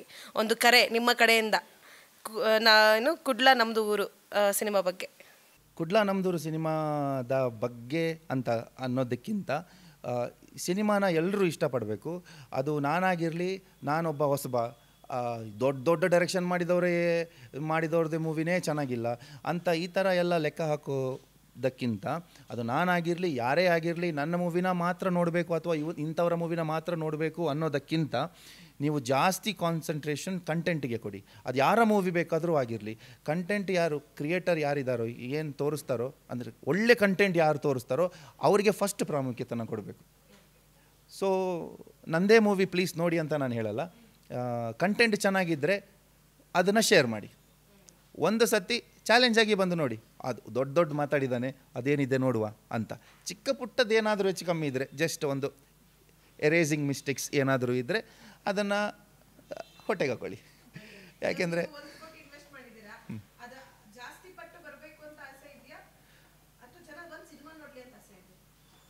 ಜಾಸ್ತಿ ಪಟ್ಟು ನನಗೆ ಹಾಕಿದ ದುಡ್ಡು ಬರೋದೇ ಬೇಡ ಅಂತ ಹೇಳಿದ್ರೆ ಅದು ತಪ್ಪಾಗುತ್ತೆ. ಒಳಗಡೆ ಆಸೆ ಇದ್ದೇ ಇರುತ್ತೆ. ಯಾಕೆಂದರೆ 2 ವರ್ಷ ಇದರ ಹಿಂದೆ ನಾನು ನನ್ನ ಕೆಲಸ ಬಿಟ್ಟು ವರ್ಕ್ ಮಾಡಿದ್ದೀನಿ. ಪ್ಲಸ್ ನನ್ನ ಜೊತೆ ಇರೋರು ಕೂಡ ಆಲ್ಮೋಸ್ಟ್ ಸುಮಾರು ಜನ ಏನು ಎಕ್ಸ್ಪೆಕ್ಟ್ ಮಾಡದೆ ವರ್ಕ್ ಮಾಡಿದ್ದಾರೆ. ಸೊ ಅವರಿಗೆ ನನಗೇನಾದರೂ ದುಡ್ಡು ಸಿಕ್ಕಿದ್ರೆ, ಅಂದರೆ ಪ್ರಾಫಿಟ್ ಅಂತ ಬಂದರೆ, ನಾನು ಡೆಫಿನೆಟ್ಲಿ ಎಲ್ಲರನ್ನೂ ಕರೆದು ಒಂದು ಪ್ರೋಗ್ರಾಮ್ ಮಾಡಿ ಎಲ್ಲರಿಗೂ ಇನ್ನೊಂದು ಸತಿ ಥ್ಯಾಂಕ್ಸ್ ಟೋಕನ್ ಅಂತ ನನಗೆ ಕೊಡಬೇಕು ಅಂತ ಆಸೆ ಇದೆ. ಯಾಕೆಂದರೆ ಅವರು ಕೂಡ ಕೆಲಸ ಬಿಟ್ಟು ಬಂದಿದ್ದಾರೆ, ಅದಕ್ಕೋಸ್ಕರ ಆ ಲೆಕ್ಕ. ದುಡ್ಡು ತುಂಬ ಇಂಪಾರ್ಟೆಂಟ್, ದುಡ್ಡೇ ದೇವರು, ಆದರೆ ದೇವರಲ್ಲ. ಸೊ ಅದು ಸೆಕೆಂಡ್ರಿ. ಬಟ್ ನನಗೆ ಮೇಯ್ನ್ ಬೇಕಾಗಿರೋದು ನಾವೆಲ್ಲ ಸೇರಿ ಏನು ಮಾಡಿದ್ದೀವಿ ಅದನ್ನು ಒಂದು ಸತಿ ನೀವು ನೋಡಬೇಕು. ಒಂದು ಸತಿ ನೋಡಿದ ಮೇಲೆ ಚೆನ್ನಾಗಿಲ್ಲ ಅಂತೇಳಿ ನೀವೀಗ ನನ್ನ ಮೂವಿ ನೋಡಿ ಇದು ಚೆನ್ನಾಗಿಲ್ಲ ಅಂತ ಹೇಳಿದ್ರೆ 100% 100 ಜನ ಬರೋರು ಬರಲ್ಲ. ಬಟ್ ನೀವು ಚೆನ್ನಾಗಿಲ್ಲ ಅಂತ ನಿಜವಾಗ್ಲೂ ಹೇಳಲ್ಲ, ಯಾಕೆಂದ್ರೆ ಅಂಥ ಪಾಯಿಂಟ್ ಇಲ್ಲ ಜೆನ್ಯೂನ್ ಆಗಿ. ಸೊ ಆ ಕಾನ್ಫಿಡೆನ್ಸ್ ನನಗಿದೆ, ಒಂದು ಸತಿ ನೋಡಿ. ಅಲೋಕ್ ಅವ್ರ ಜೊತೆ ಸಾಕಷ್ಟು ಮಾತುಗಳಾಯಿತು. ಆ್ಯಂಡ್ ಸ್ಯಾಂಡಲ್ವುಡ್ಗೆ ತುಂಬಾ ಕನಸುಗಳನ್ನ ಇಟ್ಕೊಂಡು ಅಲೋಕ್ ಅವರು ಎಂಟ್ರಿ ಕೊಟ್ಟಿದ್ದಾರೆ. ಕುಡ್ಲ ನಮ್ಮದು ಊರು ಸಿನಿಮಾದಿಂದ ಒಂದು ಸದ್ದನ್ನು ಮಾಡ್ತಾ ಇದ್ದಾರೆ. ಈಗಾಗಲೇ ರಿವ್ಯೂಗಳು ಕೂಡ ತುಂಬ ಚೆನ್ನಾಗಿ ಬರ್ತಿದೆ. ವೀಕೆಂಡಲ್ಲಿ ರಿಲೀಸ್ ಕೂಡ, ಅಂದರೆ ಈಗ ಆಲ್ರೆಡಿ ರಿಲೀಸ್ ಆಗಿದೆ. ಸೊ ಎಲ್ಲ ಥಿಯೇಟ್ರ್ಗಳಲ್ಲೂ ಕೂಡ ಇರುತ್ತೆ ಕುಡ್ಲ ನಮ್ಮದು ಊರು ಸಿನಿಮಾ. ಸೊ ವೀಕೆಂಡಲ್ಲಿ ಜಾಸ್ತಿ ಥಿಯೇಟ್ರ್ಗಳಲ್ಲಿ ನಿಮಗೆ ಆ ಸಿನಿಮಾ ನೋಡೋಕ್ಕೆ ಸಿಗುತ್ತೆ. ಸೊ ಎಲ್ಲರೂ ವೀಕೆಂಡಲ್ಲಿ ಹೋಗಿ ಕುಡ್ಲ ನಮ್ಮದು ಊರು ಸಿನಿಮಾವನ್ನು ನೋಡಿ. ಆ್ಯಂಡ್ ನಮ್ಮ ಹೊಸ ಪ್ರತಿಭೆ ಆಗಿರುವಂಥ ಹಾಗೆ ಸುದೀಪ್ ಅವರ ಕಟ್ಟ ಅಭಿಮಾನಿ ಆ್ಯಂಡ್ ಡೈಹಾರ್ಟ್ ಫ್ಯಾನ್ ಆಗಿರುವಂಥ ಅಲೋಕ್ ಅವರಿಗೆ ಸಪೋರ್ಟ್ ಮಾಡಿ ಅಂತ ಹೇಳ್ತಾ ಈ ಒಂದು ಪಾಡ್ಕಾಸ್ಟನ್ನು ಇಲ್ಲಿಗೆ ಎಂಡ್ ಮಾಡ್ತಿದ್ದೀನಿ. Thank you so much. ಇದೇ ರೀತಿ ನೋಡ್ತಾ ಇರಿ ಫ್ರೀಡಮ್ ಟಿವಿನ. ಲೈಕ್ ಮಾಡಿ, ಶೇರ್ ಮಾಡಿ, ಸಬ್ಸ್ಕ್ರೈಬ್ ಮಾಡ್ಕೊಳ್ಳಿ. ಕ್ಷಣ ಕ್ಷಣದ ಸುದ್ದಿಗಳಿಗಾಗಿ ಫ್ರೀಡಮ್ ಟಿವಿ ಸಬ್ಸ್ಕ್ರೈಬ್ ಮಾಡಿ, ಲೈಕ್ ಮಾಡಿ ಹಾಗೂ ಫಾಲೋ ಮಾಡಿ. ಹೊಸ ಸುದ್ದಿಗಳ ನೋಟಿಫಿಕೇಶನ್ಗಾಗಿ ಬೆಲ್ ಐಕಾನ್ ಮೇಲೆ ಕ್ಲಿಕ್ ಮಾಡಿ.